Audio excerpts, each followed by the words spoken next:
सुरगुरुं जगदेकनाथं भक्तप्रियं सकललोकनमस्कृतं च त्रैगुण्यवर्जितमजं विभुमद्यमीशं वन्दे भवघ्नममरासुरसिद्धवन्द्यं द्वैपायनोष्टपुटनिःसृतमप्रमेयं पुण्यं पवित्रमत पापहरं शिवं च यो भारतं समधिगच्छति वच्यमानं किं तस्य पुष्करजलैः अभिषेचनेन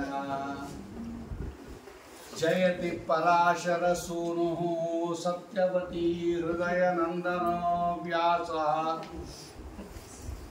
यस्यास्य कमलगलितं वाङ्मयममृतं जगत्पिबति यो घोषतं कनकशृङ्गमयं ददाति विप्राय वेदविदुषे भुविश्रुताय पुण्यञ्च भारतकथा शृणुयाच्च नित्यं तुल्यं फलं भवति तस्य चैव नारायणं नमस्कृत्य नरं चैव नरोत्तमं देवीं सरस्वतीं व्यासं ततो जयमुदीरयेत् स्वस्यस्तु अशेषसतां सन्मङ्गलानि भवन्तु सम्यक् श्लोकैकश्रवणपठनमात्रेण वक्तुश्च श्रोतॄणां निखिलकलिकृत कल्मष अपनोदनपटुतरे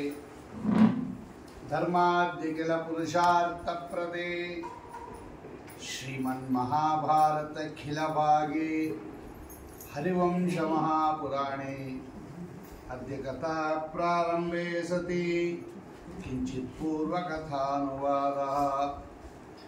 श्रीगुरुभ्यो नमः। हरिः ओम्। दक्ष प्रजापति ಮತ್ತೊಮ್ಮೆ ಮಾರೀಷ ಅನ್ನತಕ್ಕಂತಹ ಹೆಣ್ಣು ಮಗಳಲ್ಲಿ ಈ ಪ್ರಚೇತಸರು ಅನ್ನತಕ್ಕಂತಹ ಪ್ರಾಚೀನ ವರ್ಗೀಯ ಮಕ್ಕಳು 10 ಜನ, ಅವರೆಲ್ಲರೂ ಮಾರೀಷ ಅಂತಕ್ಕಂಥ ಹೆಣ್ಣು ಮಗಳನ್ನೇ ಲಗ್ನ ಮಾಡ್ಕೋತಾರೆ. ಭಗವಂತನ ಆಜ್ಞೆಯಂತೆ 10 ಜನ ಮಾರೀಷ ಅಂತಕ್ಕಂಥ ಹೆಣ್ಣು ಮಗಳನ್ನು ಲಗ್ನ ಮಾಡಿಕೊಂಡು ಅಲ್ಲಿ ದಕ್ಷ ಪ್ರಜಾಪತಿ ಮತ್ತೊಮ್ಮೆ ಉತ್ಪನ್ನನಾಗ್ತಾ ಇದ್ದಾನೆ. ದೇವತೆಗಳಿಗೆಲ್ಲ ಉತ್ಪತ್ತಿ ರೀತಿ ಬೇರೆ ಥರ. ಮನುಷ್ಯರ ವಿಧಿ ನಿಯಮಗಳು ದೇವತೆಗಳಿಗೆ ಅಪ್ಲೈ ಆಗೋದಿಲ್ಲ. ಪುರಾಣ ಕೇಳುವಾಗ ಸ್ವಲ್ಪ ಎಲ್ಲ ಬೇಸಿಕ್ ನಾಲೆಡ್ಜ್ ಇರಬೇಕು, ಇಲ್ಲದ್ರೆ ಅರ್ಥ ಆಗೋದಿಲ್ಲ ಪುರಾಣ. ಇಲ್ಲದ್ರೆ ತುಂಬ ಸಂಶಯಾದಿಗಳು ಬರುತ್ತೆ. ಯಾಕೆಂದರೆ ನಮ್ಮ ರೂಲ್ಸ್ಗೂ ದೇವತೆಗಳ ರೂಲ್ಸ್ಗೂ ಬಹಳ ವ್ಯತ್ಯಾಸ ಇದೆ. ನಾವು ನಮ್ಮ ರೂಲ್ಸನ್ನು ಅಪ್ಲೈ ಮಾಡಿಕೊಂಡು ದೇವತೆಗಳಿಗೆ ಹಿಂಗಾಗತ್ತಾ ಅಂತ ಕೇಳ್ತೀವಿ. ಪಾಪ ಪುಣ್ಯಗಳು, ವಿಧಿ ನಿಯಮಗಳು, ಆಚಾರ ವಿಚಾರಗಳು, ರೀತಿ ನೀತಿಗಳು, ಸಾಮರ್ಥ್ಯ ಅತಿಶಯ, ಇದೆಲ್ಲ ದೇವತೆಗಳಿಗೆ ಬೇರೆ ರೀತಿ ಒಂದು ವ್ಯವಸ್ಥೆ. ಈಗ ಪ್ರಾಣಿಗಳಿಗೂ ನಮಗೂ ಹೆಂಗೆ ವ್ಯತ್ಯಾಸ ಇದೆಯೋ, ಪ್ರಾಣಿಗಳೆಲ್ಲ ಅವಕ್ಕೆ ಬೇರೆ ರೀತಿ, ಅದಕ್ಕೆಲ್ಲ ವಿಧಿ ನಿಯಮಗಳೆಲ್ಲ ಇಲ್ಲ, ಶೌಚ ಆಚಾರಗಳೆಲ್ಲ ಇಲ್ಲ. ಅದಕ್ಕೆ ಕಾಲು ತೊಳ್ಕೊಂಬಂತ ನಾಯಿ ಅಂತ ಕೇಳಿದ್ರೆ ಅದಕ್ಕೆಲ್ಲ ಇಲ್ಲ, ನಮಗಿದೆ ನೋಡಿ. ಇಲ್ಲೇ ವ್ಯತ್ಯಾಸ ಇದೆ ಭೂಲೋಕದಲ್ಲಿ. ಪ್ರಾಣಿಗಳಿಗೆ ಒಂಥರ, ನಮಗೊಂಥರ. ಅಂಥದ್ರಲ್ಲಿ ದೇವತೆಗಳ ವಿಧಿ ನಿಯಮಗಳು ಬೇರೆ. ಅದಕ್ಕೆ ಹರಿವಂಶಾದಿ ಪುರಾಣಗಳಲ್ಲಿ ಅದನ್ನು ಸ್ಪಷ್ಟ ಹೇಳುತ್ತಾರೆ. ಫಸ್ಟ್ ಇದನ್ನೆಲ್ಲ ತಿಳ್ಕೊಂಬಿಡಿ ನೀವು. ವೇದವ್ಯಾಸ ದೇವರ ಮಾತು ಅರ್ಥ ಮಾಡಿಕೊಳ್ಳದೇನೆ ನಾವು ತಪ್ಪು ತಿಳ್ಕೊಂಡ್ರೆ ಅದೊಂದು ಅನರ್ಥ. ಅದಕ್ಕೆ ಸರಿಯಾಗಿ ಯಾವುದೇ ಪುರಾಣ ಆಗಲ್ಲ, ಅದರಲ್ಲೂ ವಿಶೇಷವಾಗಿ ಹರಿವಂಶ, ಇದನ್ನು ಸರಿಯಾಗಿ ತಿಳ್ಕೋಬೇಕು. ದಕ್ಷ ಪ್ರಜಾಪತಿ 10,000 ಜನ ಮಕ್ಕಳನ್ನು ಪಡೆದ ಕಥೆ. ಅವರೆಲ್ಲ ಸನ್ಯಾಸಿಗಳಾಗಿ ಹೋಗಿರ್ತಕ್ಕಂಥದ್ದು. ಆಮೇಲೆ 1,000 ಶಬಲಾಶ್ವರನ್ನು ಪಡೆದದ್ದು, ಅವರು ಸನ್ಯಾಸಿಗಳಾಗಿದ್ದು. ಆಮೇಲೆ 60 ಜನ ಹೆಣ್ಣು ಮಕ್ಕಳನ್ನು ಪಡೆದದ್ದು. ಆ 60 ಜನ ಹೆಣ್ಣು ಮಕ್ಕಳಲ್ಲಿ 10 ಜನರನ್ನು ಯಮಧರ್ಮರಾಜನಿಗೆ ಕೊಟ್ಟು ಲಗ್ನ ಮಾಡಲ್ಲ. ನೋಡ್ರಿ ಸರ್, ಇದು ಹೆಂಗೆ ಬೆಳೆದಿದೆ ಪ್ರಜಾಸೃಷ್ಟಿ ಅನ್ನೋದು ಮೊದಲು ಅರ್ಥ ಮಾಡ್ಕೊಳ್ರಿ. ಈ ಸೃಷ್ಟಿ ವೈಭವ ಭಗವಂತನದು ಬಹಳ ಅತ್ಯುತ್ತಮ. ಅದು ಯಾರು ಚೆನ್ನಾಗಿ ಸೃಷ್ಟಿ ಹೇಗಾಯಿತು ಅನ್ನೋದು ತಿಳ್ಕೊಂಡಿರ್ತಾರಲ್ಲ, ಇವರಿಗೆ ಪಾಪ ಪರಿಹಾರ ಆಗ್ಬಿಡುತ್ತಂತೆ. ಅತ್ಯದ್ಭುತ ಅದು ಭಗವಂತನ ಸೃಷ್ಟಿ. ಅದು ಬೇರೆಯವ್ರಿಗೆ ಆಗೋದೇ ಇಲ್ಲ ಹಾಗೆಲ್ಲ ಸೃಷ್ಟಿ ಮಾಡೋದಕ್ಕೆ.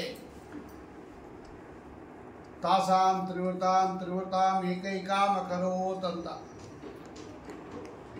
ಈ ಪಂಚಭೂತಗಳ ಸಹಾಯದಿಂದ ಅಥವಾ ಪಂಚಭೂತಗಳ ಉಪಾದಾನ ಕಾರಣದಿಂದ ನಿರ್ಮಿತವಾಗಿರ್ತಕ್ಕಂಥದ್ದು ಶರೀರಗಳು.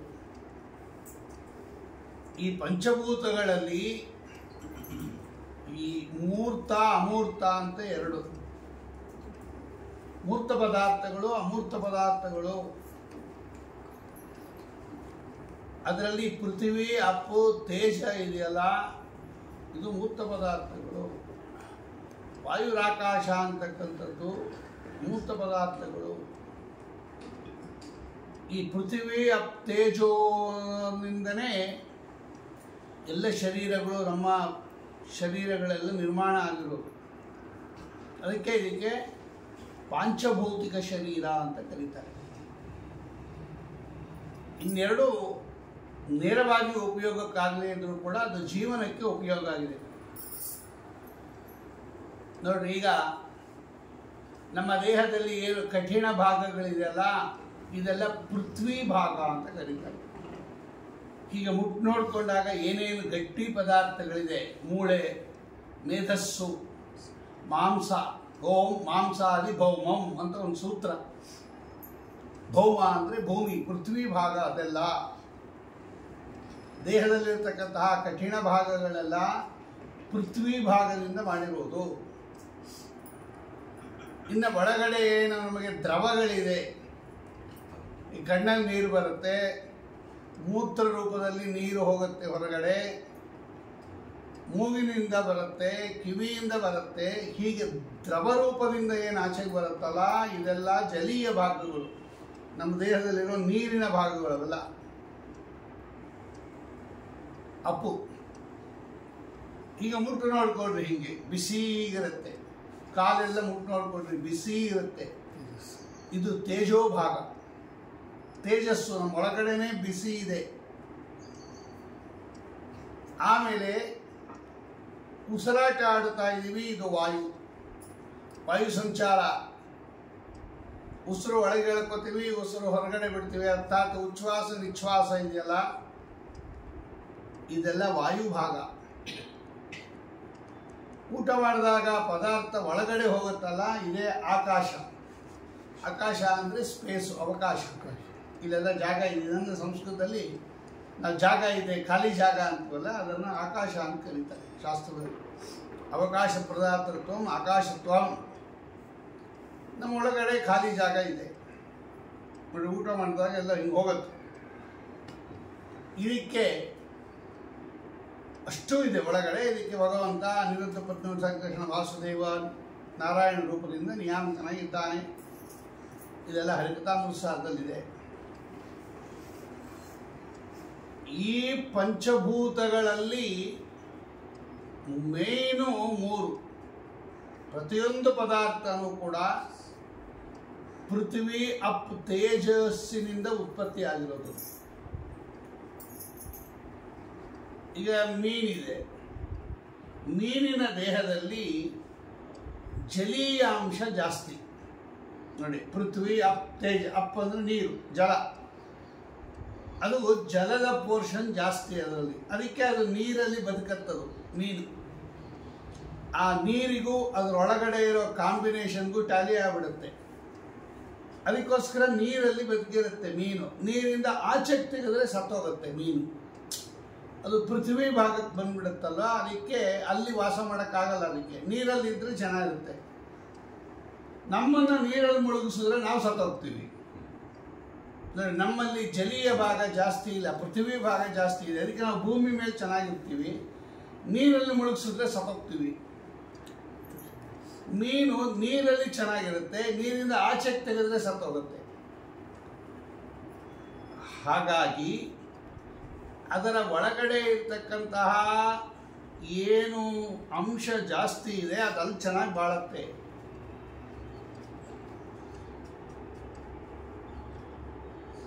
ಇದೆಲ್ಲ ಸೂತ್ರದಲ್ಲಿ ಹೇಳ್ತಾರೆ, ಬ್ರಹ್ಮಸೂತ್ರಗಳಲ್ಲಿ. ದೇವತೆ ಹೇಳೋದೆಲ್ಲ ತೇಜಸ್ಸು ಜಾಸ್ತಿ, ಅದಕ್ಕೆ ತೇಜೋಮಯ ಶರೀರ ಅಂತ ಕರೀತಾರೆ. ಅವ್ರು ಬಂದರೆ ಸಾಕು, ಇಲ್ಲೆಲ್ಲ ಬೆಳಕು ಬಂದ್ಬಿಡುತ್ತೆ. ಅವರ ದೇಹದಿಂದನೇ ಅಂತ ತೇಜಸ್ಸು ಇರುತ್ತೆ, ಅದಕ್ಕೆ ತೇಜೋಮಯ ಶರೀರ ಅಂತ ಕರೀತಾರೆ. ಈ ಒಂದೊಂದರಲ್ಲೂ ಕೂಡ ಒಂದೊಂದು ಮಿಕ್ಸ್ ಮಾಡ್ತಾನೆ ಭಗವಂತ. ಇದು ಬರೀ ಪೃಥ್ವಿ, ಬರೀ ತೇಜಸ್ಸು, ಬರೀ ಜಲ ಅಂತ ಇಲ್ಲ. ಈ ಸೃಷ್ಟಿಯ ಪ್ರಾರಂಭದಲ್ಲಿ ಭಗವಂತ ಏನು ಮಾಡ್ತಾನೆ ಅಂದರೆ, ಪಾಂಚಭೌತಿಕ ಶರೀರವನ್ನು ನಿರ್ಮಾಣ ಮಾಡೋ ಕಾಲಕ್ಕೆ ಒಂದರೊಳಗೆ ಒಂದು ಬೆರೆಸ್ಬಿಟ್ಟಿದ್ದಾನೆ. ಈಗ ಪೃಥ್ವಿಯಲ್ಲಿ 2 ಬೆರೆಸಿದ್ದಾನೆ, ಈ ಜಲದಲ್ಲಿ 2 ಬೆರೆಸಿದ್ದಾನೆ, ತೇಜಸ್ಸಿನಲ್ಲಿ 2 ಬೆರೆಸಿದ್ದಾನೆ. ತಾಸಾಂ ತ್ರಿವೃತಾಂ ತ್ರಿವೃತಾಂ ಏಕೈಕಾಮಕರೋತ್ ಅಂತ. ಇದಕ್ಕೇನಂತ ಕರೀತಾರೆ ಅಂದರೆ ತ್ರಿವೃತ್ಕರಣ ಅಂತ ಕರೀತಾರೆ. ಗೊತ್ತಾಯ್ತಲ್ಲ, ಪಾಂಚಭೌತಿಕದಲ್ಲಿ 3 ಏನಿದೆ ಮೂರ್ತ ಪದಾರ್ಥಗಳು, ಪೃಥ್ವಿ ಅಪ್ ತೇಜಸ್ಸು, ಅದರಲ್ಲಿ ಭಗವಂತ ಒಂದೊಂದರಲ್ಲಿ 2 ಹಾಕಿದ್ದಾನೆ. ಅಂದರೆ ಯಾವುದು ಪ್ಯೂರ್ ಆಗಿ ಉಳ್ಕೊಂಡಿಲ್ಲ, ಅದು ಒಂದರಲ್ಲಿ 2 ಅಂಶ ಇದೆ. ಆ ಸೇರಿರ್ತಕ್ಕಂಥ ಅಂಶದಿಂದ ಅದನ್ನು ಜಾಸ್ತಿ ಮಾಡಿ ಬೇರೆ ದೇಹಗಳನ್ನು ನಿರ್ಮಾಣ ಮಾಡ್ತಾನೆ ಭಗವಂತ. ಇದಕ್ಕೆ ತ್ರಿವೃತ್ಕರಣ ಅಂತ ಕರೀತಾರೆ. ಈ ತ್ರಿವೃತ್ಕರಣ ಅನ್ನೋದು ಬೇರೆ ಯಾರಿಗೂ ಮಾಡಕ್ಕೆ ಬರಲ್ಲ, ಪರಮಾತ್ಮನೇ ಮಾಡಬೇಕು. ಅದಕ್ಕೆ ಸೂತ್ರ ಹೇಳುತ್ತೆ, ತ್ರಿವತ್ ಕುರ್ವತ ಉಪದೇಶಾತ್. ಈ ತ್ರಿವೃತ್ಕರಣ ಯಾರು ಮಾಡುತ್ತಾರೋ ಇವರೇ ಜಗತ್ತನ್ನು ಸೃಷ್ಟಿ ಮಾಡೋಕ್ಕಾಗೋದು, ಇಲ್ಲೇನೇ ಮಾಡೋಕ್ಕಾಗಲ್ಲ. ಇದು ಮಾಡಿಬಿಟ್ಟು ಭಗವಂತ ಬ್ರಹ್ಮದೇವರು ಕೊಟ್ಬಿಡ್ತಾನೆ, ನೀ ಸೃಷ್ಟಿ ಮಾಡು ಮುಂದೆ ಅಂತ. ಇದು ಹೆಂಗೆ ಅಂದರೆ ಹಿಟ್ಟು ಕಲಿಸ್ಕೊಂಡಂಗೆ. ಹಿಟ್ಟು ಕಲ್ಸಕ್ಕೆ ಬರಲ್ಲ ಕೆಲವರಿಗೆ, ಈ ಚಿರೋಟಿ ಮಾಡಬೇಕಪ್ಪ. ಹಿಟ್ಟು ಕಲಿಸೋದೇ ಮೇಯ್ನು. ನೀವು ಎಷ್ಟು ಚೆನ್ನಾಗಿ ಹಿಟ್ಟು ಕಲಿಸ್ಕೊತೀರೋ ಅಷ್ಟು ಚೆನ್ನಾಗಿ ಚಿರೋಟಿ ಬರುತ್ತೆ. ಅದಕ್ಕೆ ಅವನು ಹೆಡ್ಕು ಏನು ಮಾಡ್ತಾನೆ, ಹಿಟ್ಟು ಕಲಿಸ್ಕೊಟ್ಬಿಡ್ತಾನೆ ಇವ್ರಿಗೆ, ನೀವು ಮಾಡಿರಿ ಅಂತ. ಅವನು ಕಲಿಸಿರೋ ಹಿಟ್ಟಲ್ಲಿ ಇವರು ಲಟ್ಟಿಸಿ ಅದನ್ನು ಚಿರೋಟಿನೋ ಸಕ್ಕರೆ ಒಳಗಿನೋ ಮಾಡ್ತಾರೆ. ಆದರೆ ಹಿಟ್ಟು ಕಲಿಸೋನು ಅವನು ಮೈನು, ಹೆಡ್ ಕುಕ್. ಹಾಗೆ ಈ ತ್ರಿವೃತ್ಕರಣ ಅನ್ನೋದು ಹಿಟ್ಟು ಕಲಿಸ್ದಂಗೆ, ಇದು ಯಾರಿಗೂ ಬರಲ್ಲ ಅಂತ ಸೂತ್ರ ಹೇಳ್ತಾ ಇದೆ. ಇಂತಹ ವಿಚಿತ್ರವಾಗಿರ್ತಕ್ಕಂತಹ ವ್ಯಾಪಾರವನ್ನು ಭಗವಂತ ಮಾಡೋದ್ರಿಂದಲೇ ಭಗವಂತನ ಈ ಸೃಷ್ಟಿ ಕ್ರಮವನ್ನು ಯಾರು ತಿಳ್ಕೋತಾರಲ್ಲ ಇವರಿಗೆ ಮಹಾಪುಣ್ಯ ಅನ್ನುತ್ತದೆ. ಅದೇ ನಾವು ಈ ಅಘಮರ್ಷಣ ಸೂಕ್ತ ಅಂತ ಹೇಳ್ತೀವಲ್ಲ ಸಂಧ್ಯಾವಂದನೆಯಲ್ಲಿ, ಋತಂಚ ಸತ್ಯಂಚ ಪೀಡ ತಪಸೋದ್ಭಜಾಯತ ತತ್ ಹೋರಾತ್ರಿ ಅಜಾಯತ ತತ ಸಮುದ್ರೋ ಅರ್ಣವ ಸಮುದ್ರಾದರ್ಣವಾದದಿ ಸಂವತ್ಸರೋ ಅಜಾಯತ. ಸಂವತ್ಸರ ಅಂದರೆ ಬ್ರಹ್ಮದೇವರಿಗೆ ಹೆಸರು ಸಂವತ್ಸರ ಅಂತ.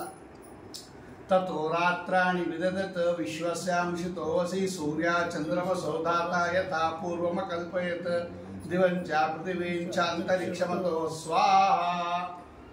ಅದ್ರ ಹೆಸರೇ ಅಘಮರ್ಷಣ, ಪಾಪವನ್ನು ಪರಿಹಾರ ಮಾಡೋದು ಅಂತ ಅರ್ಥ. ಅಗ ಅಂದರೆ ಪಾಪ, ಮರ್ಷಣ ಅಂದರೆ ನಾಶ ಮಾಡೋದು. ಅಲ್ಲಿರೋದೆಲ್ಲ ಬರೀ ಸೃಷ್ಟಿನೇ, ಅದು ಅಘಮರ್ಷಣ ಸೂಕ್ತ ಅಂತ ಕರೀತಾರೆ. ಇದನ್ನು ಹೇಳ್ಕೊಂಡು ಸ್ನಾನ ಮಾಡಿರಿ, ಪ್ರೋಕ್ಷಣೆ ಮಾಡಿಕೊಡ್ರಿ, ಪಾಪ ಪುರುಷ ನಿರಸನವಸ್ತು. ಹಾಗಾಗಿ ಭಗವಂತನ ಸೃಷ್ಟಿಯನ್ನು ಯಾಕೆ ಎಲ್ಲ ಪುರಾಣದಲ್ಲೂ ಹೇಳ್ತಾರೆ, ಪುರಾಣಗಳಿಗೆ ಲಕ್ಷಣಗಳು ಅಂತ. ದಶಲಕ್ಷಣೋಪೇತತ್ವ, ಭಾಗವತಕ್ಕೆ 10 ಲಕ್ಷಣ ಇದೆ. ಅಂದರೆ ಇಷ್ಟಿಷ್ಟು ವಿಷಯಗಳು ಹೇಳಿದರೆ ಅದನ್ನು ಪುರಾಣ ಅಂತ ಕರೀತಾರೆ. ಎಲ್ಲವನ್ನು ಯಾಕೆ ಪುರಾಣ ಅಂತ ಕರೆಯಲ್ಲ ಅಂದರೆ ಅದು ಕಂಟೆಂಟ್, ಒಳಗಡೆ ಏನಿದೆ ಅನ್ನೋದ್ರ ಮೇಲೆ ಯಾವುದನ್ನ ಪುರಾಣ ಅನ್ನಬೇಕು ಅನ್ನಬಾರದು ಅಂತ. ಒಂದು ಪುರಾಣ ಅಂತ ಕರಿಬೇಕಾದ್ರೆ ಅದರಲ್ಲಿ ಇಷ್ಟು ವಿಷಯಗಳಿರಬೇಕು. ಅತ್ರ ಸರ್ಗೋ ವಿಸರ್ಗಶ್ಚ, ಭಾಗವತ ಹೇಳುತ್ತೆ. ಅದರಲ್ಲಿ 5 ಮಿನಿಮಮ್ ಇರಲೇಬೇಕು. ಮಿನಿಮಮ್ ಇಷ್ಟಿರಬೇಕು ಅಂತೆಲ್ಲ ಹೇಳ್ತಾರಲ್ಲ, ಪ್ಯಾರಾಮೀಟರು 5 ಇರಬೇಕು, ಮ್ಯಾಕ್ಸಿಮಮ್ 10 ಇರುತ್ತೆ. ಭಾಗವತಕ್ಕೆ 10 ಲಕ್ಷಣ. ಬೇರೆ ಪುರಾಣಗಳಿಗೆ 7, 8, 5. ಅದರಲ್ಲಿ ಸರ್ಗ ವಿಸರ್ಗ ಮೊದಲ 2, ಇದೆರಡು ಇರಲೇಬೇಕು. ಸರ್ಗ ಅಂದರೆ ಸೃಷ್ಟಿ, ಬ್ರಹ್ಮಾಂಡದ ಹೊರಗಿನ ಸೃಷ್ಟಿ. ವಿಸರ್ಗ ಅಂದರೆ ಬ್ರಹ್ಮಾಂಡ ಒಳಗಿನ ಸೃಷ್ಟಿ. ಬ್ರಹ್ಮಾಂಡ ಆಗೋ ಪರ್ಯಂತ ಏನು ಸೃಷ್ಟಿ ಇದೆ, ಅರ್ಥಾತ್ ಪ್ರಕೃತಿಯಿಂದ ಮಹತ್ತತ್ವ, ಮಹತ್ತತ್ವದಿಂದ ಅಹಂಕಾರ ತತ್ವ, ವೈಕಾರಿಕ, ತೈಜಸ, ತಾಮಸ, ದೇವತಾ ಶರೀರ, ದೇವತೆಗಳ ಇಂದ್ರಿಯಗಳು, ಪಂಚಭೂತಗಳು, ಪಂಚತನ್ಮಾತ್ರಗಳು, ಇಷ್ಟಕ್ಕೆ ಸರ್ಗ ಅಂತ ಕರೀತಾರೆ. ಇಷ್ಟು ತತ್ವಗಳನ್ನು ಉಪಯೋಗಿಸಿಕೊಂಡು ಭಗವಂತ ಬ್ರಹ್ಮಾಂಡ ನಿರ್ಮಾಣ ಮಾಡಿದ್ದಾನೆ. ಆ ಬ್ರಹ್ಮಾಂಡದ ಒಳಗಡೆ ಇದನ್ನೆಲ್ಲ ನಿರ್ಮಾಣ ಮಾಡಿದ್ದಾನೆ ಭಗವಂತ. ಈ ಬ್ರಹ್ಮಾಂಡದ ಒಳಗಿನ ಸೃಷ್ಟಿ ಏನಿದೆ, ಇದಕ್ಕೆ ವಿಸರ್ಗ ಅಂತ ಕರೀತಾರೆ. ಬ್ರಹ್ಮಾಂಡ ಆಗೋ ಪರ್ಯಂತ ಏನು ಹೊರಗಿನ ಸೃಷ್ಟಿ ಇದೆ, ಅದಕ್ಕೆ ಸರ್ಗ ಅಂತ ಕರೀತಾರೆ.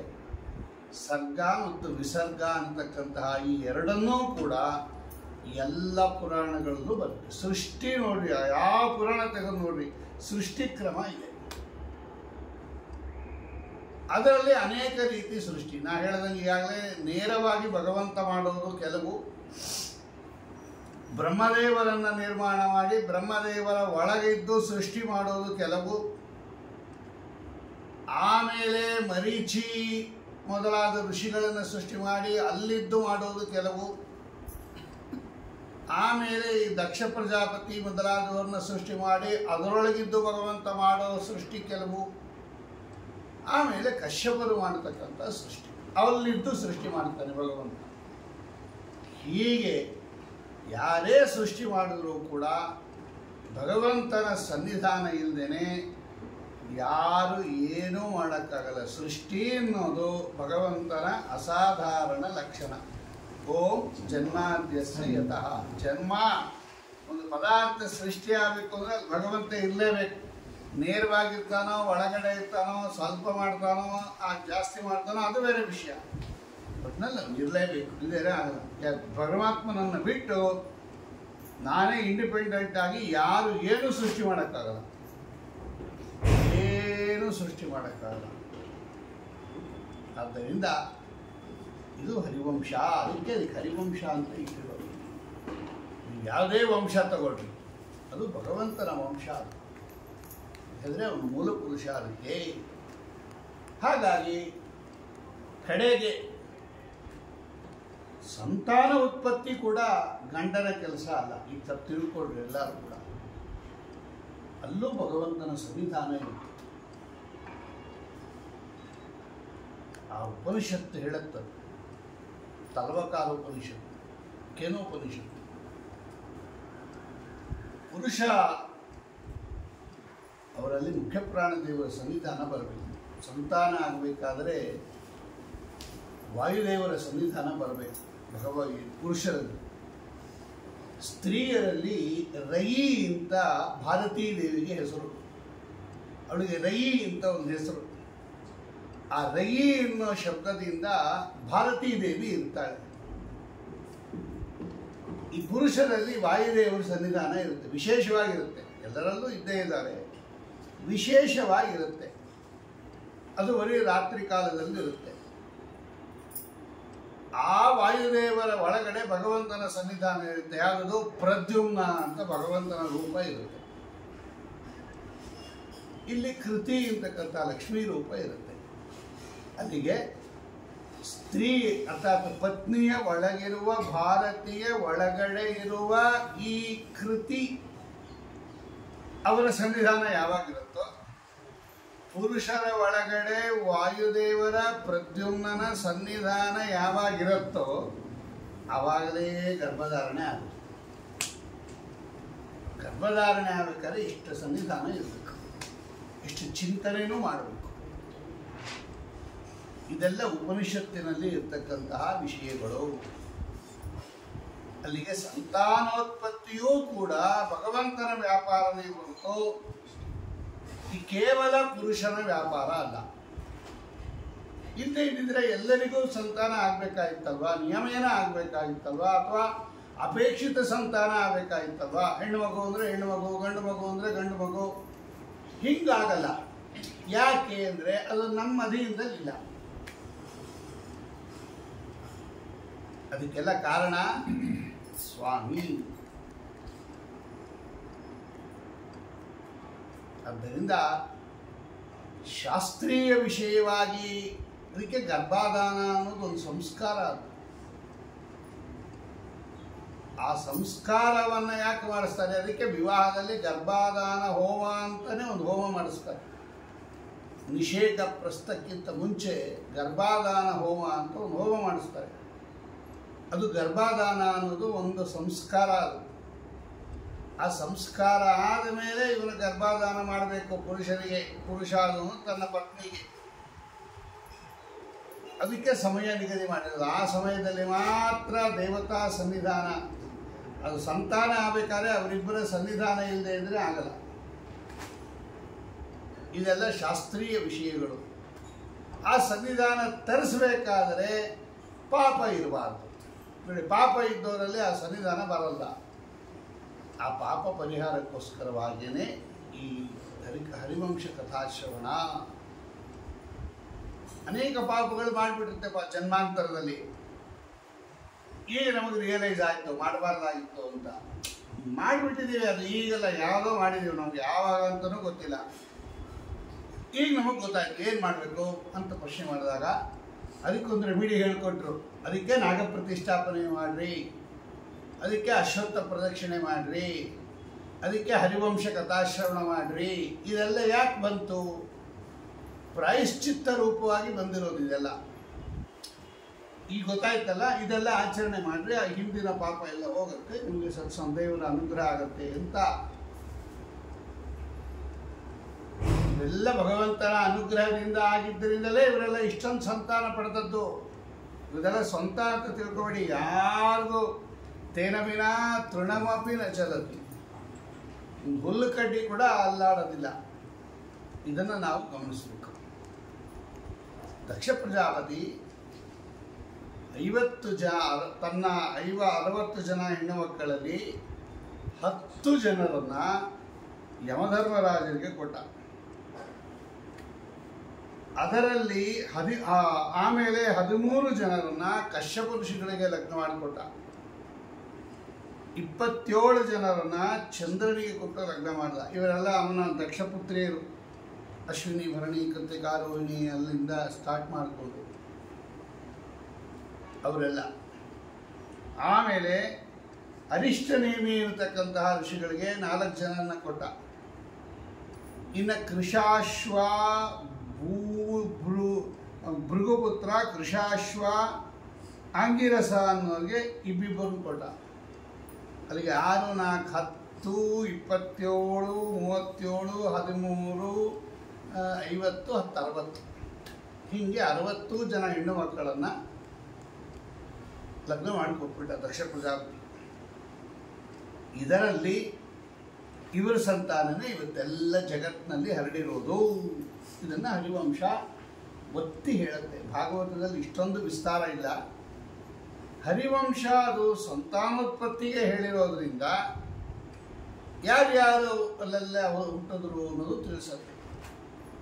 ಈ 10 ಜನ ಯಾರು ಕಶ್ಯಪರ ಹೆಂಡತಿ ಇದ್ದಾರೆ, ದಕ್ಷಪುತ್ರಿಯರು, ಇವರಲ್ಲಿ ಅರುಂಧತಿ, ವಸು, ಯಾನಿ, ಲಂಬ, ಭಾನು, ಮರುತ್ಪತಿ, ಸಂಕಲ್ಪ, ಮುಹೂರ್ತ, ಸಾಧ್ಯ, ವಿಶ್ವ ಅಂತ 10 ಜನರ ಹೆಸರದು. ಯಮಧರ್ಮರಾಜನ ಪತ್ನಿಯರು, ದಕ್ಷಪುತ್ರಿಯರು. ಅದರಲ್ಲಿ ವಿಶ್ವ ಅಂತಕ್ಕಂತಹ ಹೆಣ್ಣುಮಗಳಲ್ಲಿ ಉತ್ಪನ್ನರಾದವರೇ ವಿಶ್ವೇ ದೇವತೆಗಳು ಅಂತ. ಇವತ್ತೇನು ವಿಶ್ವೇ ದೇವತೆಗಳು ಅಂತ ಇದ್ದಾರಲ್ಲ, ಅವರೆಲ್ಲ ಈ ಯಮಧರ್ಮರಾಜನ ಪತ್ನಿಯಲ್ಲಿ ಉತ್ಪನ್ನರಾದ ವಿಶ್ವ ಅನ್ನೋ ಹೆಂಡತಿಯಲ್ಲಿ ಉತ್ಪನ್ನರಾದವರೇ ವಿಶ್ವೇ ದೇವತೆಗಳು. ಸಾಧ್ಯ ಅನ್ನೋದರಲ್ಲಿ ಉತ್ಪನ್ನರಾಗಿರ್ತಕ್ಕಂಥವರೇ ಸಾಧ್ಯರು ಅಂತಲೇ ಒಂದು ಗುಂಪದು, ಸಿದ್ಧರು ಸಾಧ್ಯರು ಅಂತ. ಭಾನು ಅಂತಕ್ಕಂತಹ ಹೆಂಡತಿಯಲ್ಲಿ ಉತ್ಪನ್ನರಾದವರೇ ಭಾನುಗಳು ಅಂತ ಒಂದು ಗುಂಪಿದೆ. ನಮ್ಗದರ ಗೊತ್ತೇ ಇಲ್ಲ. ಗಂಧರ್ವರು, ಯಕ್ಷರು, ಕಿನ್ನರು, ಸಿದ್ಧರು, ಚಾರಣರು, ಭಾನುಗಳು ಇವರೆಲ್ಲ ಬೇರೆ ಬೇರೆ ಗುಂಪು. ಮನುಷ್ಯರು, ರಾಕ್ಷಸರು ಇದ್ದಂಗೆ. ಇವರೆಲ್ಲ ಎಲ್ಲಿ ಉತ್ಪನ್ನರಾದರು ಅಂದರೆ ನೋಡಿ ಹಿಂಗಿದೆ. ಅದು ಹರಿವಂಶ ಕೇಳಿದ್ರೆ ಇದೆಲ್ಲ ಗೊತ್ತಾಗೋದು. ಭಾನು ಮುಹೂರ್ತ ಅಂತ ಒಂದು ಅವಳ ಹೆಸರು. ಅಲ್ಲೇ ಈ ಮುಹೂರ್ತಕ್ಕೆ ಅಭಿಮಾನಿ ದೇವತೆಗಳವರಲ್ಲ. ಒಳ್ಳೆ ಮುಹೂರ್ತ ನೋಡ್ಕೊಡಿ, ಉಪನಯನ ಮಾಡ್ತೀವಿ, ಒಳ್ಳೆ ಮುಹೂರ್ತ ನೋಡ್ರಿ, ಮದುವೆ ಮಾಡ್ತೀವಿ ಅಂತೆಲ್ಲ. ಏನಿದು ಮುಹೂರ್ತ ಅಂದರೆ ದೇವತೆಗಳು ಅವರೆಲ್ಲ ಮುಹೂರ್ತಾಭಿಮಾನಿ ದೇವತೆಗಳು. ನಿಮೇಷ, ತ್ರುಟಿ, ಲವ, ಕಾಷ್ಟ, ಲಘು, ನಾಡಿಕ, ಮುಹೂರ್ತ, ಯಾಮ, ಹಗಲು ರಾತ್ರಿ, ಪಕ್ಷ, ಮಾಸ, ಅಯನ, ಋತು, ಸಂವತ್ಸರ ಇವರೆಲ್ಲ ಅಭಿಮಾನಿ ದೇವತೆಗಳು. ಇವರೆಲ್ಲ ಈ ಮುಹೂರ್ತ ಅನ್ನತಕ್ಕಂತಹ ಹೆಣ್ಣುಮಗಳಲ್ಲಿ ಉತ್ಪನ್ನರಾದವರು ಮುಹೂರ್ತ ದೇವತೆಗಳು ಅಂತ. ಇವರ ಅನುಗ್ರಹ ಇದ್ರೇ ಚೆನ್ನಾಗಿ ಕಾರ್ಯಗಳೆಲ್ಲ ನಡೆಯೋದು. ನಮ್ಮಲ್ಲಿ ಯಾವುದು ಜಡ ಪದಾರ್ಥ ಇಲ್ಲ. ಆ ಜಡ ಪದಾರ್ಥಕ್ಕೆಲ್ಲ ಅಭಿಮಾನ ವ್ಯಪದೇಶಸ್ತು ವಿಶೇಷ ಅನುಗತಿಭ್ಯಾಂ ಸೂತ್ರ. ನಮ್ಮ ಮಧ್ವ ಸಿದ್ಧಾಂತದಲ್ಲಿ ಜಡ ಪದಾರ್ಥಗಳು ಯಾವುದೂ ಇಲ್ಲ. ಆ ಜಡ ಪದಾರ್ಥಗಳ ಹೆಸರಿನಲ್ಲೆಲ್ಲ ದೇವತೆಗಳಿರ್ತಾರೆ. ಆ ದೇವತೆಗಳ ಅನುಗ್ರಹ ಇದ್ದರೆ ಮಾತ್ರ ಅದು ಕಾರ್ಯ ಸಾಂಗೋಪಾಂಗವಾಗಿ ಆಗುವುದು. ಒಳ್ಳೆ ಮುಹೂರ್ತ ಇರಬೇಕು ಅಂದ್ರೆ ಏನರ್ಥ? ಆ ಮುಹೂರ್ತಾಭಿಮಾನಿ ದೇವತೆಗಳ ಅನುಗ್ರಹ ಇರಬೇಕು ಅಂತ ಅರ್ಥ. ಈ ಮುಹೂರ್ತ ಅನ್ನೋ ಯಾರಪ್ಪ ಅಂದರೆ ಇವರು ಈ ದಕ್ಷಪುತ್ರಿಯರು, ಇವರೆಲ್ಲ ಪುತ್ರಿಯಲ್ಲಿ ಉತ್ಪನ್ನರಾದವರು ಕಾಲಾಭಿಮಾನಿ ದೇವತೆಗಳು ಅಂತ ಕರೀತಾರೆ. ಲಂಬ ಅಂತ ಒಬ್ಬ ಹೆಣ್ಣುಮಗಳು. ಆ ಧರ್ಮರಾಜರ 10 ಜನ ಹೆಂಡತಿಯರಲ್ಲಿ ಲಂಬ ಅಂತ ಒಬ್ಬಳು. ಈ ಲಂಬ ಅಂತಕ್ಕಂಥವಳಲ್ಲಿ ಉತ್ಪನ್ನರಾದವರೇ ಮಂತ್ರಾಭಿಮಾನಿ ದೇವತೆಗಳು. ಈ ಮಂತ್ರಗಳಿಗೆ ಘೋಷಣ ಮಂತ್ರ ಅಂತ ಒಂದು ಮಂತ್ರ. ಆ ಘೋಷಣ ಮಂತ್ರಕ್ಕೆ ಅಭಿಮಾನಿ ದೇವತೆಗಳೆಲ್ಲ ಇಲ್ಲಿ ಉತ್ಪನ್ನರಾದರು. ಯಾಮಿ ಅಂತ ಒಬ್ಬ ಹೆಂಡತಿ. ಆ ಯಾಮಿಯಲ್ಲಿ ಉತ್ಪನ್ನರಾಗಿರ್ತಕ್ಕಂಥವರೇ ಸ್ವರ್ಗ ಮಾರ್ಗ ದೇವತೆಗಳು ಅಂತ.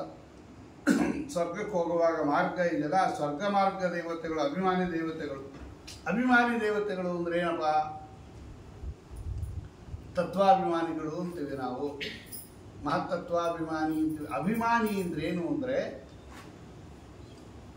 ಶಾಸ್ತ್ರದಲ್ಲಿ ಒಂದು ಕಡೆ ಬರೀತಾರೆ. ಅಭಿಮಾನಿಗಳು ಅಂದ್ರೇನು ಅಂದರೆ ಇವರೆಲ್ಲ ಯಾವುದೋ ಒಂದು ಪದಾರ್ಥಕ್ಕೆ ಕಂಟ್ರೋಲ್ ಮಾಡೋ ಶಕ್ತಿ ಇರುತ್ತೆ ಇವರಿಗೆ. ಇವರಿಗೆಲ್ಲ ಅಭಿಮಾನಿ ದೇವತೆಗಳು ಅಂತ ಕರೀತಾರೆ. ಮಹತ್ತತ್ವ ಅದಕ್ಕೆ ಅಭಿಮಾನಿ ದೇವತೆ ಅಂದರೆ ಆ ಮಹತ್ತತ್ವ ಅನ್ನೋದು ಒಂದು ಜಡ ಪದಾರ್ಥ. ಅದರ ಮೇಲೆ ಓನರ್. ಆಟೋ ಇದೆ ಅಂದರೆ ಓನರ್ ಯಾರು ಅಂತ ಕೇಳಲ್ವಾ ನಮ್ಮ ಲೋಕದಲ್ಲಿ? ಈ ಮನೆ ಯಾರು ಓನರು ಅಂತ ಕೇಳಲ್ವಾ?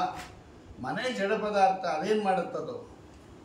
ಈ ಮನೆ ಓನರ್ ಯಾರು? ಆಟೋ ಓನರ್ ಯಾರು? ಕಾರ್ ಓನರ್ ಯಾರು? ಹಾಗೆ ಅದಕ್ಕೆಲ್ಲ ತತ್ವ ಅಂತ ಕರೀತಾರೆ ಪದಾರ್ಥಗಳಿಗೆ. ಅದರ ಓನರ್, ಅದರ ಮೇಲೆ ಕಂಟ್ರೋಲ್ ಯಾರಿಗಿರುತ್ತೆ ಅವರಿಗೆ ಅಭಿಮಾನಿ ದೇವತೆಗಳು ಅಂತ ಕರೀತಾರೆ. ಈ ಅಭಿಮಾನಿ ದೇವತೆಗಳೆಲ್ಲ ಭಗವಂತನ ಅಧೀನದಲ್ಲಿದ್ದು ಪದಾರ್ಥಗಳ ನಿಯಾಮಕರಾಗಿರ್ತಾರೆ. ಅದಕ್ಕೆ ಅವರಿಗೆಲ್ಲ ಅಭಿಮಾನಿ ದೇವತೆಗಳು ಅಂತ ಕರೆಯೋದು. ಅವರೆಲ್ಲ ಭಗವಂತನ ಅಧೀನದಲ್ಲಿದ್ದು, ಯಾಕೆ ಭಗವಂತನ ಅಧೀನ ಅಲ್ಲ, ಸೋತ್ತಮರ ಅಧೀನದಲ್ಲಿದ್ದು ಆ ಪದಾರ್ಥಗಳ ಮೇಲೆ ಕಂಟ್ರೋಲ್ ಇರುತ್ತೆ ಅವರಿಗೆ. ಈಗ ನೋಡಿ, ಮನೋಭಿಮಾನಿ ರುದ್ರದೇವರು ಅಂತೀವಿ ನಾವು. ಆ ಮನಸ್ಸು ಅನ್ನೋದು ಒಂದು ಜಡ ಪದಾರ್ಥ. ಅದನ್ನು ಕಂಟ್ರೋಲ್ ಮಾಡೋರು ಯಾರು? ಈಗ ಕಾರನ್ನು ನೀವು ಚಾಲಕ ಓಡಿಸಿದ್ರೆ ಅದು ಓಡೋದು, ಇದರ ಸುಮ್ಮನೆ ಒಂದು ಕಡೆ ನಿಂತಿರುತ್ತೆ. ಆ ಚಾಲಕನನ್ನ ಅಭಿಮಾನಿ ಅಂತ ಕರೀತಾರೆ ಶಾಸ್ತ್ರದಲ್ಲಿ. ಓನರ್ ಅಂತ ನಾವು ಕರಿತೀವಿ. ಅವ್ನು ಬೇಕಾದರೆ ಹೋಗ್ತಾನೆ, ಇರಲಿಲ್ಲ, ಶೆಡ್ಡಿಂದ ತೆಗಿತಾನೆ, ಇಷ್ಟ ಇದ್ದ ತೆಗಿತಾನೆ, ಇರಲಿಲ್ಲ. ಆ ಕಾರು ಒಂದು ಕಂಟ್ರೋಲಲ್ಲಿ ಇರುತ್ತೆ. ಸ್ಪೀಡು ಅಂದರೆ ಸ್ಪೀಡು, ಸ್ಲೋ ಅಂದರೆ ಸ್ಲೋ, ರೈಟು ಲೆಫ್ಟು ಎಲ್ಲ. ಹಾಗೆ ಪದಾರ್ಥಗಳು ಅಭಿಮಾನಿ ದೇವತೆಗಳ ಅಂಡರಲ್ಲಿ ಇರುತ್ತೆ. ಆ ಅಭಿಮಾನಿ ದೇವತೆಗಳು ಪರಮಾತ್ಮನ ಅಧೀನದಲ್ಲಿ ಇರ್ತಾರೆ. ಅಲ್ಲಿಗೆ ಭಗವಂತನ ಅಧೀನದಲ್ಲಿದ್ದು ಪದಾರ್ಥಗಳ ಮೇಲೆ ಯಾರಿಗೆ ಹತೋಟಿ ಇದೆ ಅವರಿಗೆಲ್ಲ ಅಭಿಮಾನಿ ದೇವತೆಗಳು ಅಂತ ಕರೀತಾರೆ. ಅಂತಹ ಅಭಿಮಾನಿ ದೇವತೆಗಳಲ್ಲಿ ಮಂತ್ರಾಭಿಮಾನಿ ದೇವತೆಗಳು, ಸ್ವರ್ಗ ಮಾರ್ಗಕ್ಕೆ ಅಭಿಮಾನಿ ದೇವತೆಗಳು. ಅರುಂಧತಿ ಅಂತ ಇವಳು ಬೇರೆ, ಇವಳು ವಸಿಷ್ಠರ ಪತ್ನಿಗಿಂತ ಬೇರೆ ಆಗಿರ್ತಕ್ಕಂಥ ಅರುಂಧತಿ. ಇವಳು ಪಶು ಔಷಧಿಗಳಿಗೆಲ್ಲ ಅಭಿಮಾನಿ ದೇವತೆಗಳೆಲ್ಲ ಇಲ್ಲಿ ಉತ್ಪತ್ತಿ ಆದವು. ಆಮೇಲೆ ಸಂಕಲ್ಪ ಅಂತ ಒಬ್ಬಳ ಹೆಸರದು. ಸಂಕಲ್ಪ ಮಾಡ್ರಿ ಅಂತೀವಿ, ಯಾರಿಗೆ ಸಂಕಲ್ಪ? ಒಬ್ಬ ಹೆಸರದು, ಒಬ್ಬ ಹೆಣ್ಣು ಮಗಳ ಹೆಸರದು ಸಂಕಲ್ಪ. ಈ ಯಮಧರ್ಮರಾಜರಲ್ಲಿ ಹುಟ್ಟಿದ ಇದು ಯಮಧರ್ಮರಾಜರ ಪತ್ನಿ ಅವಳು. ಧರ್ಮ ಅಂತ ಕರೀತಾರೆ ಅವ್ರಿಗೆ. ಯಮಧರ್ಮರಾಜರದು ಎರಡು ರೂಪ, ಯಮ ರೂಪ ಒಂದು, ಧರ್ಮ ರೂಪ ಒಂದು. ಕ್ರೂರವಾಗಿ ಕಾಣುವ ರೂಪ ಅದು ಯಮರೂಪ, ಸೌಮ್ಯವಾಗಿ ಕಾಣಿಸಿಕೊಳ್ಳುವ ರೂಪ ಧರ್ಮ ರೂಪ. ಯಮ ಧರ್ಮ ಎರಡೂ ಅವರದೇ ರೂಪ.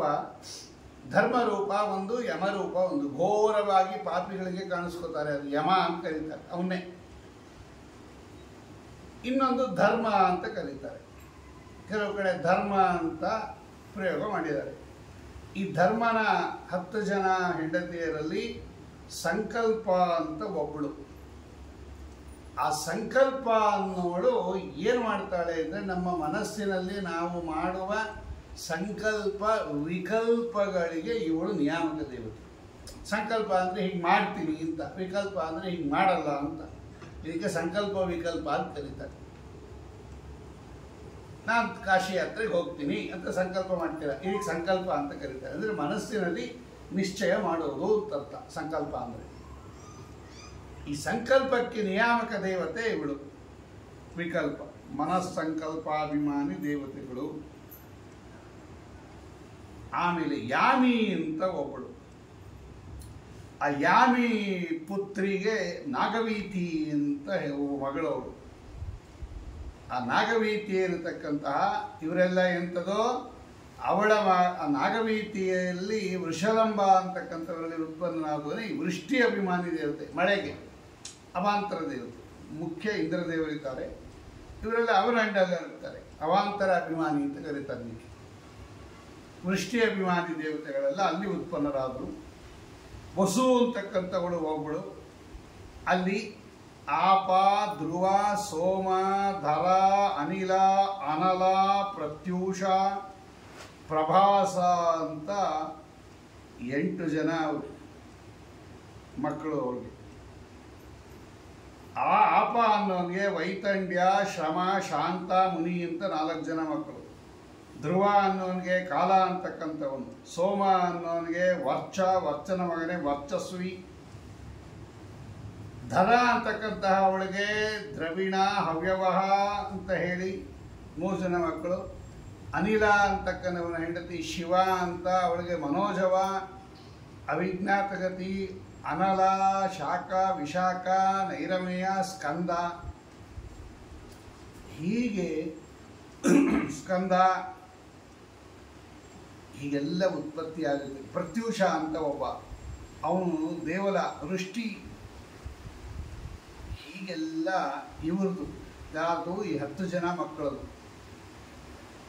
ಆಮೇಲೆ ಚಂದ್ರ, ಅವನಿಗೆ 27 ಜನ ಕೊಟ್ಟು ಲಗ್ನ ಮಾಡಿದ್ದ ದಕ್ಷಪತಿ. ಈ ಇವ್ರದ್ದು ವಂಶ ಭಾಳ ಹಿಂದೆ ಹರಿವಂಶದಲ್ಲಿ.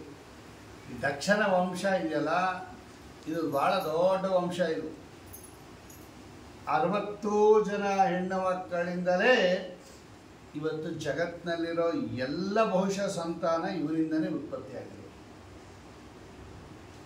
ಅದರಲ್ಲೂ ಕಶ್ಯಪ ಋಷಿಗಳಿಗೆ ಏನು 13 ಜನರನ್ನು ಕೊಟ್ಟಾನೆ, ಅವರಿಂದಲೇ ಉತ್ಪತ್ತಿಯಾಗೋದು ಎಲ್ಲ. ಆ ಚಂದ್ರನಿಗೆ 27 ಜನ ಹೆಣ್ಣು ಮಕ್ಕಳನ್ನು ಕೊಟ್ಟಿದ್ದ.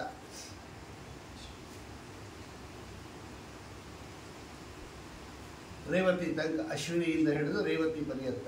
ಅದರಲ್ಲಿ ರೋಹಿಣಿ ಅಂತ ಒಬ್ಬಳು. ಅಶ್ವಿನಿ, ಭರಣಿ, ಕೃತಿಕಾ, ರೋಹಿಣಿ. ಆ ಚಂದ್ರನ ಹೆಸರು ಹೇಳುವಾಗ ಈ ರೋಹಿಣಿಯನ್ನೇ ಜಾಸ್ತಿ ಹೇಳೋದು. ರೋಹಿಣಿ ಸಹಿತ ಶಶಿ ಅರ್ಘ್ಯ ಕೊಡುವಾಗ ಅವನಿಗೆ ಹೇಳೋದು. ಯಾಕೆ ಅಂದರೆ ಈ ರೋಹಿಣಿ ಮೇಲೆ ಬಹಳ ಪ್ರೀತಿ ಚಂದ್ರನಿಗೆ. ಯದ್ಯಪಿ 27 ಜನ ಹೆಂಡತಿಯರು. ನಾನೆಲ್ಲ ಹೇಳ್ಬಿಟ್ಟಿದ್ದೀನಿ, ಏನು ಇಷ್ಟೊಂದು ಜನ ಹೆಂಡತಿಯರು, ಇಷ್ಟೊಂದು ಜನ ಮಕ್ಕಳು ಅಂತ. ನಮ್ಮ ಲೋಕದಲ್ಲ, ಜ್ಞಾಪಕ ಇಟ್ಕೊಳ್ರಿ. ನಾವೇನು ಒಬ್ಬರು ಹೆಂಡ್ತಿನ ಸಾಕೋದೇ ಕಷ್ಟ, ಅವ್ರ ಡಿಮ್ಯಾಂಡ್ ಪೂರೈಸೋದೇ ಕಷ್ಟ. ಇವರೇ ಜನ ನಾವು ಬರೋ ಸಂಬಳದಲ್ಲಿ ಅವ್ರಿಗೆ ಆಗೋದೇ ಇಲ್ಲ. ಅವ್ರಿಗೆ ಮೇಕಪ್ಗೆ ಎಷ್ಟೊಂದು ದುಡ್ಡು ಬೇಕು. ಇನ್ನು 27 ಜನ ಮಾಡಿಕೊಂಡು ಎಲ್ಲಿ ಅಂತ ಅನ್ಕೋಬೇಡ್ರಿ. ನಾನು ಅದಕ್ಕೆ ಹೇಳಿದ್ದು, ಪ್ರಾರಂಭದಲ್ಲಿ ದೇವತೆಗಳ ರೂಲ್ಸೇ ಬೇರೆ, ದೇವತೆಗಳ ವೈಭವನೇ ಬೇರೆ. ನಮ್ಗೆ ಅದು ಅರ್ಥವಾಗಲ್ಲ. ದೇವತೆಗಳ ಸಾಮರ್ಥ್ಯ ಅರ್ಥ ಮಾಡ್ಕೊಂಬಂದಿರಲಿ. ಈ ಒಬ್ಬ ಸಾಮಾನ್ಯ ಗಂಧರ್ವರ ವಿಷಯನೇ ನಮ್ಗೆ ಗೊತ್ತಾಗಲ್ಲ. ಯುಕ್ತಿವಾದಿ ಕಾಲದಲ್ಲಿ ಬರೀತಾರೆ ವಾದಿರಾಜ ಸ್ವಾಮಿಗಳು, ಪರಮಾತ್ಮನ ತನಕ ಹೋಗಬೇಡ್ರಿ, ಈ ಪಿಶಾಚಿಗಳು ಅಂತ ಇರುತ್ತಲ್ಲ ಅವುಗಳ ವ್ಯಾಪಾರನೇ ನಮ್ಗೆ ಅರ್ಥ ಆಗಲ್ಲ. ಕ್ಷುದ್ರ ಪದಾರ್ಥಗಳು ಅವೆಲ್ಲ ಪಿಶಾಚಿಗಳು, ಅವಕ್ಕೆ ಎಷ್ಟು ಸಾಮರ್ಥ್ಯ ಇದೆ ಅಂತಲೇ ನಮಗೆ ಗೊತ್ತಿಲ್ಲ. ಫಸ್ಟು ನೀವು ದೇವ್ರ ತನಕ ಹೋಗಿ ಪರಮಾತ್ಮನ ತನಕ ಹೋಗಲೇಬೇಡ್ರಿ. ಪಿಶಾಚಿಗಳು ಎಂಥವು ಅಂತಲೇ ನಿಮ್ಗೆ ಗೊತ್ತಿಲ್ಲ, ಅದಕ್ಕೆ ಎಷ್ಟು ಸಾಮರ್ಥ್ಯ ಇದೆ ಅಂತ. ಪಿಶಾಚಿ ಹಿಡಿದವ್ರು ನೋಡಿದ್ಯಾ ಯಾರಣ? ನೋಡ್ರಿ ಒಂದ್ಸಲ ಹೆಂಗಿರುತ್ತೆ ಅಂತ. ದೆವ್ವ ಹಿಡಿದಿರ್ತಾರಲ್ಲ, ನೋಡ್ಕೊಂಡ್ರಿ ಅವ್ರು ಹೆಂಗಿರ್ತಾರೆ ಅಂತ. ಒಂದು ಬಕೀಟ್ ಪಾನಕ ಕುಡಿತಾರೆ ಅವರು, ಅಟ್ ಎ ಟೈಮ್ ಒಂದು ಬಕೀಟ್ ಪಾನಕ ಕುಡಿತಾರೆ. ಏಕದಮ್ ಇಟ್ಬಿಡಿ ಎದ್ದು ಕೊಟ್ಟು ಬಿಡ್ತಾರೆ. ಆ ಒಳಗಡೆ ಪಿಶಾಚಿ ಅಷ್ಟು ಕೆಲಸ ಮಾಡಿಸುತ್ತೆ. ಅವ್ರದ್ದೇ ವ್ಯಾಪಾರ ನಮಗೆ ಗೊತ್ತಿಲ್ಲ. ಇನ್ನು ದೇವ್ರ ತನಕ ಹೋದ್ರಿ ಅಂತ ಹಾಸ್ಯ ಮಾಡ್ತಾರೆ ವಾದಿರಾಜ ಸ್ವಾಮಿಗಳು. ನಿಮ್ಗೇನು ಗೊತ್ತು? ಆರು ಬಲ್ಲರೋ ನಿನ್ನ. ಅದಕ್ಕೆ ದಾಸರಾಯರು ಹೇಳಿರೋದು, ಯಾರಿಗೆ ಗೊತ್ತು ಸ್ವಾಮಿ ಸಾಮರ್ಥ್ಯ? ಓಂ ಅಪಿಸಂರಾಧನೆ ಪ್ರತ್ಯಕ್ಷ ಅನುಮಾನಾಭ್ಯಾಮ್ ಓಂ ಅಂತ ಒಂದು ಸೂತ್ರ ಇದೆ, ಅಲ್ಲಿ ಕೊಡ್ತಾರೆ ಟೀಕಾಕೃತ್ಪಾದರು. ಗ್ರಹ ನಕ್ಷತ್ರಗಳನ್ನೇ ನಾವು ಹೊಲಿಸ್ಕೊಳಕ್ಕಾಗಲ್ಲ. ಇನ್ನು ಭಗವಂತನಲ್ಲಿ ಅವ್ನಿಗೇನು ಮಹಿಮೆ ಗೊತ್ತು ನಮಗೆ. ಹಾಗಾಗಿ ಪುರಾಣಗಳೆಲ್ಲ ನಮಗೆ ಕಂಪೇರ್ ಮಾಡ್ಕೊಂಡು ಕೇಳಬಾರ್ದು. ಅವರೆಲ್ಲ ತುಂಬ ಸಾಮರ್ಥ್ಯೋಪೇತರು ಅಂತ ತಿಳ್ಕೊಂಡು ಕೇಳಬೇಕು. ನಾವೇನು ಮಾಡ್ತೀವಿ, ನಮಗೆ ಕಂಪೇರ್ ಮಾಡ್ಕೊಂಬಿಟ್ಟು ಇದೆಲ್ಲ ಸುಮ್ಮನೆ ಬೂಸ್ಟ್ ಹೇಳಿದಾರಷ್ಟೇ, ಏನೂ ಇಲ್ಲ ರೀ ಇದೆಲ್ಲ ಸುಮ್ಮನೆ ಏನೋ 1 ಗಂಟೆ ಹೊತ್ತು ಟೈಮ್ ಪಾಸು ಅಲ್ಲ. ಹಿಂಗೆ ಪುರಾಣ ಕೇಳಿದವ್ರು ಏನೇನೂ ಪುಣ್ಯ ಬರಲ್ಲ. ಜ್ಞಾಪಕ ಇಟ್ಕೊಡ್ರಿ, ಪುರಾಣ ಕೇಳಬೇಕಾದ್ರೆ ಸ್ಟ್ಯಾಂಡರ್ಡ್ ಇರಬೇಕು. ಅವರು ಅಂದರೆ ಬೇಸಿಕ್ ನಾಲೆಡ್ಜ್ ಇರಬೇಕು. ಈ ಕಂಪ್ಯೂಟರ್ ಮುಂದೆ ಕೂಡಿಸ್ಬಿಟ್ರೆ ತೊಗೊಂಡೋಗಿ ಏನು ಗೊತ್ತಿಲ್ಲ ಅನ್ನೋನು ಏನು ಮಾಡ್ತಾನೆ ಅವನು? ಸುಮ್ಮನೆ ಹಿಂಗೆ ಕೂಡ್ತಾ ಇರ್ತಾನೆ ಟಪ್ ಅಂತ. ಅವ್ನಿಗೆ ಆಪರೇಟಿಂಗ್ ಮೆಥಡ್ ಅನ್ನೋ ಗೊತ್ತಿರಬೇಕಲ್ಲ ಕನಿಷ್ಠ ಪಕ್ಷ. ಒಂದು ಲೌಕಿಕ ವಿದ್ಯಾಭ್ಯಾಸಕ್ಕೆ ಇಷ್ಟು ಬೇಕು ಅಂದರೆ ಪುರಾಣ ಅರ್ಥ ಮಾಡ್ಕೋಬೇಕಾದ್ರೆ ತುಂಬ ನಾಲೆಡ್ಜ್ ಇರಬೇಕು. ಹಾಗಾಗಿ 27 ಜನ ಚಂದ್ರನ ಹೆಂಡತಿಯರ ಪೈಕಿ ರೋಹಿಣಿ ಮೇಲೆ ಇವರಿಗೆ ಸ್ವಲ್ಪ ವಿಶೇಷ ಪ್ರೀತಿ. ಭಾಗವತದಲ್ಲಿದೆ, ಆ ಕಥೆ ಕೇಳ್ರಿ. ಅವಳ ಮೇಲೆ ಸ್ವಲ್ಪ ವಿಶೇಷ ಪ್ರೀತಿ ತೋರಿಸ್ತಾ ಇದ್ದ ಚಂದ್ರ. ಇನ್ನು 26 ಜನಕ್ಕೆ ಗೊತ್ತಾಯ್ತಿದ್ದು ಅವಳೊಬ್ಬಳ ಮೇಲೆ, ಅಕ್ಕನ ಮೇಲೆ, ತಂಗಿನ ಮೇಲೆ ಬಹಳ ಪ್ರೀತಿ ಅಂದ್ಬಿಟ್ಟು ಇವರೆಲ್ಲ ಹೋಗಿ ಅಪ್ಪನ ಹತ್ರ ಕಂಪ್ಲೇಂಟ್ ಮಾಡಿದ್ರು. ಅಪ್ಪ, ನಮ್ಮ 27 ಜನನ ಚಂದ್ರನ ಕೊಟ್ಟು ಲಗ್ನ ಮಾಡಿದೆ, ಆದರೆ ಈ ರೋಹಿಣಿ ಮೇಲೆ ಬಹಳ ಪ್ರೀತಿ ಚಂದ್ರನಿಗೆ, ನಮ್ಮನ್ನೆಲ್ಲ ನೆಗ್ಲೆಕ್ಟ್ ಮಾಡಿಬಿಡ್ತಾನೆ ಇವನು ಅಂತ. ಆಗ ದಕ್ಷನಿಗೆ ಕೋಪ ಬಂದು ಚಂದ್ರನಿಗೆ ಶಾಪ ಕೊಟ್ಬಿಟ್ಟ, ನಿಂಗೆ ಕ್ಷಯರೋಗ ಬರಲಿ ಅಂತ. ಆ ಚಂದ್ರನಿಗೆ ಕ್ಷಯರೋಗ ಬರೋಕ್ಕೆ ಶುರು ಆಗುತ್ತೆ. ಮೈಯೆಲ್ಲ ಬಿಳಿಸ್ಕೊಂಡ್ಬಿಡ್ತು ಕ್ಷಯರೋಗ. ಅದಕ್ಕೇನೆ ಚಂದ್ರ ಪ್ರವಾಸಕ್ಕೆ ಹೋಗಿ ಅಲ್ಲಿ ಸ್ನಾನ ಮಾಡಿ ಆ ಪ್ರವಾಸ ಕ್ಷೇತ್ರದಲ್ಲಿ ತಪಸ್ಸು ಮಾಡಿ ತನ್ನ ಕ್ಷಯರೋಗವನ್ನು ಕಳ್ಕೊಂಡಿರ್ತಕ್ಕಂಥ ಜಾಗ. ಇವತ್ತು ನಾವು ಪ್ರವಾಸಕ್ಕೆ ಹೋಗ್ತೀವಲ್ಲ, ಸೋಮನಾಥ್. ಅದಕ್ಕೆ ಸೋಮನಾಥ್ ಅಂತ ಹೆಸರು. ಸೋಮ ಅಂದರೆ ಚಂದ್ರ. ವಾದಿರಾಜ ಸ್ವಾಮಿ ತೋರಿಸ್ತಾರೆ. ಆ ಪ್ರವಾಸ ಕ್ಷೇತ್ರಕ್ಕೆ ಹೋಗಿ ತಪಸ್ಸು ಮಾಡಿ ಆ ಪ್ರವಾಸದಲ್ಲಿ ಸಂಗಮ, 3 ನದಿಗಳ ಸಂಗಮ, ಆಮೇಲೆ ಅದು ಸಮುದ್ರದ ಜೊತೆಯಲ್ಲಿ ಸಂಗಮ. ಅಲ್ಲಿ ಸ್ನಾನ ಮಾಡಿ ತನ್ನ ಕ್ಷಯರೋಗವನ್ನು ಕಳ್ಕೊಂಡ. ಉಡುರಾಟ್ ಅಂತಿದೆ ಅಲ್ಲಿ ಭಾಗವತದಲ್ಲಿದೆ. ಅವರು ರುದ್ರದೇವರಿಂದ ಕಳ್ಕೊಂಡ, ಅದಕ್ಕೆ ಅವ್ರಿಗೆ ಸೋಮನಾಥ ಅಂತ ಹೆಸರು ಅಂತಾರೆ. ವಸ್ತುತಸ್ತು ಭಗವಂತನ ಅನುಗ್ರಹದಿಂದ ಕಳ್ಕೊಂಡಿದ್ದು. ಈ ಚಂದ್ರನಿಗೆ ಕೊಟ್ಟಿರ್ತಕ್ಕಂತಹ 27 ಹೆಂಡತಿಯರಲ್ಲಿ ಅವರ ಸಂತಾನವನ್ನು ನಮ್ಮ ಕೈಗೆ ವರ್ಣನೆ ಮಾಡೋಕ್ಕಾಗಲ್ಲ ಅಂದ್ಬಿಡುತ್ತೆ. ಹರಿವಂಶ ಅಷ್ಟು ಮಕ್ಕಳು ಉತ್ಪನ್ನರಾದರು ಅವರಿಗೆ. ಆಮೇಲೆ ಕಶ್ಯಪರಿಗೆ 13 ಜನರನ್ನು ಕೊಟ್ಟು ವರ್ಗ ಮಾಡಿದ್ದ. ಅದರಲ್ಲಿ ಅವರಿಂದನೇ ವಿಚಿತ್ರ ಜಗತ್ತು ಇವತ್ತು ಸೃಷ್ಟಿಯಾಗಿದ್ದು. ಯಾರಪ್ಪ ಅಂದರೆ ಅವಳು ಮೊದಲು ಅದಿತಿ ದೇವಮಾತಾ. ದೇವತೆಗಳೆಲ್ಲ ಅದಿತಿಯಿಂದ ಉತ್ಪನ್ನರಾದವರು. ಅವಳು ಅದಿತಿ ದೇವಿ, ಮಹಾಸಾಧ್ವಿ ಶಿರೋಮಣಿ. ಅವಳು ಅದಿತಿ, ಅವಳೇ ಭಗವಂತನಿಗೆ ತಾಯಿ ಅನಿಸ್ಕೊಂಡಿರ್ತಕ್ಕಂತಹ ದೇವಕಿ ದೇವಿ, ಕೃಷ್ಣನ ತಾಯಿ. ಮೂಲ ರೂಪದಲ್ಲಿ ಅದಿತಿ, ಕಶ್ಯಪರ ಹೆಂಡತಿ. ದೇವತೆಗಳೆಲ್ಲ ಮಾತಾಡಿಕೊಂಡ್ರಂತೆ, ಮುಂದಿನ ಮನ್ವಂತರದಲ್ಲಿ ನಾವೇನಾದರೂ ಭೂಮಿಯಲ್ಲಿ ಹುಟ್ಟೋದಾದರೆ ಅದಿತಿಯಲ್ಲಿ ಉತ್ಪನ್ನರಾಗೋಣ ನಾವೆಲ್ಲ ಅಂತ. ಶ್ರೇಷ್ಠ ಹೆಣ್ಣು ಮಗಳವಳು ಅದಿತಿ ದೇವಿ. ಅದಿತಿ ದೇವಮಾತಾತು. ಅಂತಹ ಅದಿತಿ ದೇವಿಯಲ್ಲಿ ಕಶ್ಯಪರಿಂದ ಉತ್ಪನ್ನರಾಗಿರ್ತಕ್ಕಂಥವರೇ ಆದಿತ್ಯರು, 12 ಆದಿತ್ಯರು. ಆಮೇಲೆ ಅದಿತಿ, ದಿತಿ, ಧನು, ಅರಿಷ್ಟ, ಸುರಸ, ಕಷ, ಸುರವಿ, ವಿನತ, ತಾಮ್ರ, ಕ್ರೋಧವಶ, ಇರ, ಕದ್ರು, ಮುನಿ ಅಂತ 13 ಜನ ಕಶ್ಯಪರ ಹೆಂಡತಿ. ಇವರ ಸಂತಾನನೇ ಬ್ರಹ್ಮಾಂಡದಲ್ಲಿ ಇವತ್ತು ತುಂಬಿ ತುಳುಕ್ತಾ ಇರೋದು ಅಂತ ಹರಿವಂಶ ಸ್ಪಷ್ಟವಾಗಿ ಹೇಳುತ್ತೆ. ಅದರಲ್ಲಿ ಮೊದಲು ಅದಿತಿ ದೇವಮಾತಾ ಸ್ಯಾತ್. 12 ಜನ ದ್ವಾದಶಾದಿತ್ಯರು ಅಂತ ಕರೀತಾರೆ ಇವರೆಲ್ಲ. ವಿಷ್ಣು ಮೊದಲನೇವನು, ಇಂದ್ರ, ಅರಿಯಮ, ದಾತ, ತ್ವಷ್ಟ, ಪೂಷ, ವಿವಸ್ವಾನ್, ಸವಿತ, ಮಿತ್ರ, ವರುಣ, ಅಂಶು, ಭಗ ಅಂತ ಈ ಅಪೂಪದಲ್ಲಿ ಆವಾಹನೆ ಮಾಡ್ತಾರೆ ನೋಡಿ. 12 ಆದಿತ್ಯರನ್ನು ಆವಾಹನೆ ಮಾಡ್ತಾರೆ. ಅಷ್ಟವಸುಗಳು, 12 ಆದಿತ್ಯರು, 11 ರುದ್ರರು, ವಷಟ್ಕಾರ, ಪ್ರಜಾಪತಿ, ಒಟ್ಟು 33. ಈ 12 ಆದಿತ್ಯರಲ್ಲಿ ವಿಷ್ಣುನು ಸೇರ್ಕೊಂಡೇನು. ಅವನು ಬಿಟ್ಟು ಇನ್ನು 11, ಇಂದ್ರನನ್ನು ಬಿಟ್ಟರೆ ಇನ್ನು 10. ಇದಕ್ಕೆ ಇವರಿಗೆಲ್ಲ ಅರ್ಘ್ಯ ಕೊಡೋದು ನಾವು ಮಾಧ್ಯಾಹ್ನಿಕೆಯಲ್ಲಿ. ವಿಷ್ಣು ತರ್ಪಯಾಮಿ, ಇಂದ್ರನ ತರ್ಪಯಾಮಿ, ಅರಿಯಮಣನ ತರ್ಪಯಾಮಿ, ದಾತ, ತ್ವಷ್ಟ ಅಂತ 12 ಆದಿತ್ಯರು. ಇನ್ನು ಅರಿಷ್ಟನೇಮಿ ಅಂತ 4 ಜನ ಮಕ್ಕಳನ್ನು ಕೊಟ್ಟಿದ್ದ ಅವನು. ಇವರು ಸಂತಾನ ಎಲ್ಲ ಮುಂದೆ ಹೇಳುತ್ತಾರೆ. ಅರಿಷ್ಟನೇಮಿ ಅಂತ ಒಬ್ಬ ಋಷಿಗಳಿಗೆ 4 ಜನ ಕೊಟ್ಟು ಲಗ್ನ ಮಾಡಿದ್ದ. ಅಲ್ಲಿ 16 ಜನ ಮಕ್ಕಳು ಉತ್ಪನ್ನರಾದರು. ಆಂಗೀರಸ ಅಂತ ಅವ್ರಿಗೆ ಕೊಟ್ಟಿದ್ದ. ಅಲ್ಲಿ ವಿದ್ಯುತ್ತು, ಅಶನಿ, ಮೇಘ, ಇಂದ್ರಧನು, ಪ್ರತ್ಯಂಗಿರಸ, ಕೃಷಾಶ್ವ ಇಲ್ಲೆಲ್ಲ ಉತ್ಪನ್ನರಾದವರು. ಕೃಷಾಶ್ವ ಅನ್ನೋ ರಾಜರ್ಷಿ. ಅಲ್ಲಿ ಪ್ರಜಾಯುಧ ಮೊದಲಾಗಿರ್ತಕ್ಕಂತಹ ಮಂತ್ರಾಭಿಮಾನಿ ದೇವತೆಗಳು ಹುಟ್ಟೋದು.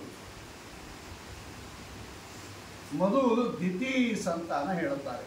ದಿತಿ ಇದಾಳಲ್ಲ, ಈ ದಿತಿಯಲ್ಲಿ ಉತ್ಪನ್ನರಾದವರೇ ದೈತ್ಯರು. ದಿತಿ ಅಂತ ತಾಯಿ ಹೆಸರಾದ್ದರಿಂದಲೇ ಅವರಿಗೆಲ್ಲ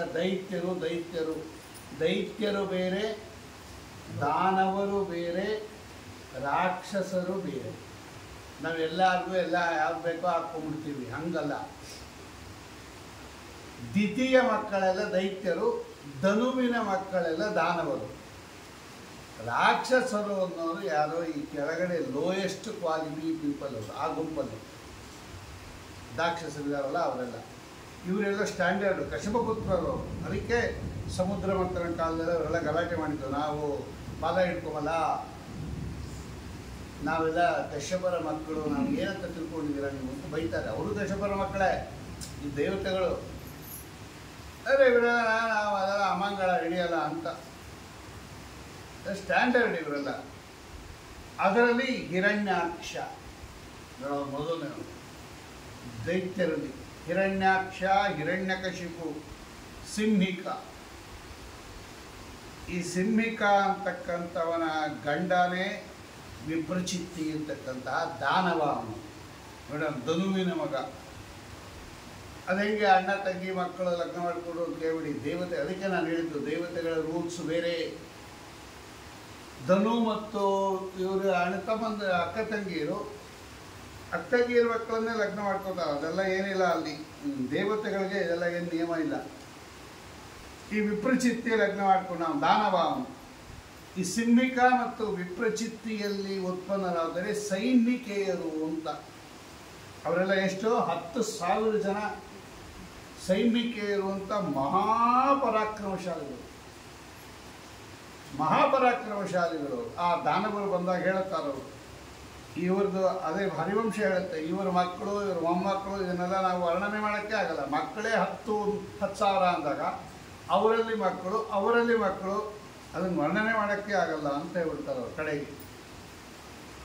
ಈ ಹಿರಣ್ಯಕಶಿಪು ಇದಾನಲ್ಲ, ಈ ಹಿರಣ್ಯಕಶಿಪುವಿಗೆ ಕಯಾದು ದೇವಿಯಲ್ಲಿ ಅನುಹ್ಲಾದ, ಹ್ಲಾದ, ಪ್ರಹ್ಲಾದ, ಸಹ್ಲಾದ ಅಂತ 4 ಜನ ಮಕ್ಕಳು. ಪ್ರಹ್ಲಾದ ದೊಡ್ಡವನಲ್ಲ, ಅವನು ಮಧ್ಯದವನು. ಅನುಹ್ಲಾದ, ಹ್ಲಾದ, ಪ್ರಹ್ಲಾದ, ಸಹ್ಲಾದ. ಈ ಅನುಹ್ಲಾದನಿಗೆ ಆಯು, ಶಿಬಿ, ಕಾಲ ಅಂತ 3 ಜನ ಮಕ್ಕಳು. ಹ್ಲಾದನಿಗೆ ಹೃದ ಅನ್ನೋನೊಬ್ಬ ಮಗ. ಪ್ರಹ್ಲಾದ ರಾಜನಿಗೆ ವಿರೋಚನ ಅಂತ ಒಬ್ಬ ಮಗ. ವಿರೋಚನನ ಮಗನೇ ಬಲಿಚಕ್ರವರ್ತಿ. ಬಲಿಚಕ್ರವರ್ತಿಯ ಮಗನೇ ಬಾಣಾಸುರ. ಈ ಬಾಣಾಸುರನಿಗೆ ಬಲಿಚಕ್ರವರ್ತಿಗೆ ತುಂಬ ಜನ, ಅದರಲ್ಲಿ ಬಾಣಾಸುರ, ಧೃತರಾಷ್ಟ್ರ, ಸೂರ್ಯ, ಚಂದ್ರ, ಇಂದ್ರಕಾಪನ, ಶುಭಲಾಭ, ಗರ್ಭೇಕ್ಷಣ, ಕುಕ್ಷಿ, ಇವರೆಲ್ಲ. ಇನ್ನು ಸಹ್ಲಾದ ಅನ್ನೋನಿಗೆ ಸುಂದ, ವಿಸುಂದ ಅಂತ ಇಬ್ಬರು. ಸುಂದ ವಿಸುಂದ ಅಂತ. ಇನ್ನು ಬಾಣಾಸುರನಿಗೆ ಲೋಹಿತಿ ಅಂತ ಅವನ ಹೆಂಡತಿ ಹೆಸರು, ಅದರಲ್ಲಿ ಇಂದ್ರದಮನ ಅಂತ. ಇವರಿಗೆಲ್ಲ ಸಾವಿರಾರು ಜನ ಮಕ್ಕಳಿದ್ದಾರೆ. ಹಿರಣ್ಯಾಕ್ಷನಿಗೆ 9 ಜನ ಗಂಡು ಮಕ್ಕಳು. ಇಲ್ಲಿ 5 ಅಂತಿದೆ, ಭಾಗವತದಲ್ಲಿದೆ ಅದು 9 ಅಂತಿದೆ. ಜರ್ಜರ, ಶಕುನಿ, ಭೂತ ಸಂತಾಪನ, ಅವನ ಹೆಂಡತಿ ಹೆಸರು ಋಷದ್ಭಾನು ಅಂತ. ಹಿರಣ್ಯಾಕ್ಷನ ಹೆಸರು. ಹಿರಣ್ಯಕಶಿಪು ಹೆಂಡತಿ ಕಯಾದು, ಹಿರಣ್ಯಾಕ್ಷನ ಹೆಂಡತಿ ಋಷದ್ಭಾನು. ಆ ಋಷದ್ಭಾನುವಿನಲ್ಲಿ ಉತ್ಪನ್ನರಾದವರೇ ಮಹಾನಾಭ, ಕಾಲನಾಭ ಅಂತ ಅನೇಕ ಜನ. ಇವರೆಲ್ಲ ಇದೆಲ್ಲ ದೈತ್ಯರ ವಂಶ. ಧನು ಅಂತ ಒಬ್ಬ ಹೆಂಡತಿ. ಆ ಧನುವಿನ ಮಕ್ಕಳೇ ದಾನವರು. ಅದರ ಮೊದಲನೆಯವನೇ ವಿಪ್ರಚಿತ್ತಿ. ಆಮೇಲೆ ಸ್ವರ್ಭಾನು, ಪ್ರಲೋಮ, ಶಂಬರ, ವಿಕ್ಷೋಭಣ, ಹಯಶಿರ, ವೃಷಪರ್ವ, ಇವರೆಲ್ಲ. ಹರಿವಂಶ ಹೇಳುತ್ತೆ ಇವರ ವಂಶವನ್ನು ನನಗೂ ವಿಸ್ತಾರ ಮಾಡೋಕ್ಕಾಗಲ್ಲ, ಅಷ್ಟೊಂದಿದೆ ಅಂತ. ಈ ಸ್ವರ್ಭಾನು ಇದಾನಲ್ಲ, ಅವನ ಮಗಳು ಪ್ರಭಾ ಅಂತ. ಅವಳನ್ನೇ ಯಯಾತಿ ರಾಜನಿಗೆ ಕೊಟ್ಟು ಲಗ್ನ ಮಾಡಿದ್ದು. ಅಲ್ಲೇ ನಹುಷ ಉತ್ಪತ್ತಿಯಾಗಿದ್ದು. ಇನ್ನು ಪುಲೋಮ ಅನ್ನೋನಿಗೆ 3 ಜನ ಹೆಣ್ಣುಮಕ್ಕಳು. ಹಯಶಿರ, ಉಪದಾನವಿ, ವೃಷಪರ್ವನಲ್ಲಿ ಉತ್ಪನ್ನವಾದವಳೆ ಶರ್ಮಿಷ್ಠ, ವೈಶ್ವಾನರಲ್ಲಿ ಉತ್ಪನ್ನವಾಗಿದ್ದೆ ಕಾಲಿಕಾ. ಆಮೇಲೆ ಸಿಂಹಿಕಾ, ವಿಪ್ರಚಿತ್ತಿ, ಹಿಂದೆನೇ ಹೇಳಿದ್ದೀನಿ ಅದು. ಅದರಲ್ಲಿ 13 ಜನ ಮಕ್ಕಳು. ರಾಹು, ಇವನೇ ಸ್ವರ್ಭಾನು, ವಾತಾಪಿ, ಇಲ್ವಲ, ನಮುಚಿ. ಇನ್ನಲ್ಲದೇ ಸಹ್ಲಾದ ರಾಜರಲ್ಲಿ 3 ಕೋಟಿ ದೈತ್ಯರು ಉತ್ಪನ್ನರಾಗಿರ್ತಕ್ಕಂಥದ್ದು. ಇದನ್ನೆಲ್ಲ ಕಾರ್ತಿವೀರ್ಯಾರ್ಜುನ ಸಂಹಾರ ಮಾಡ್ತಾನೆ. ಇದೆಲ್ಲ ದಾನವರ ವಂಶ. ಕಡೆಯಲ್ಲಿ ಯಾಕಂದರೆ ಮುಂದಿನ ಕಥೆ ಸೂರ್ಯನ ಕಥೆ ಇರೋದರಿಂದ ಈ ದೇವತೆಗಳ ಸೃಷ್ಟಿಯನ್ನು ಕಡೆಯಲ್ಲಿ ಹೇಳುತ್ತಾರೆ.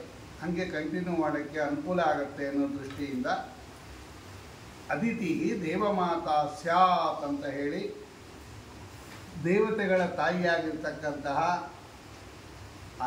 ಅದಿತಿಯಲ್ಲಿ ಉತ್ಪನ್ನರಾಗಿರ್ತಕ್ಕಂಥವರೇ ಮಹಾಜ್ಞಾನಿಗಳಾಗಿರ್ತಕ್ಕಂತಹ ಮಹಾಜ್ಞಾನಿಗಳು. ಇವರೆಲ್ಲ ಯಾರು? ದೇವತೆಗಳು.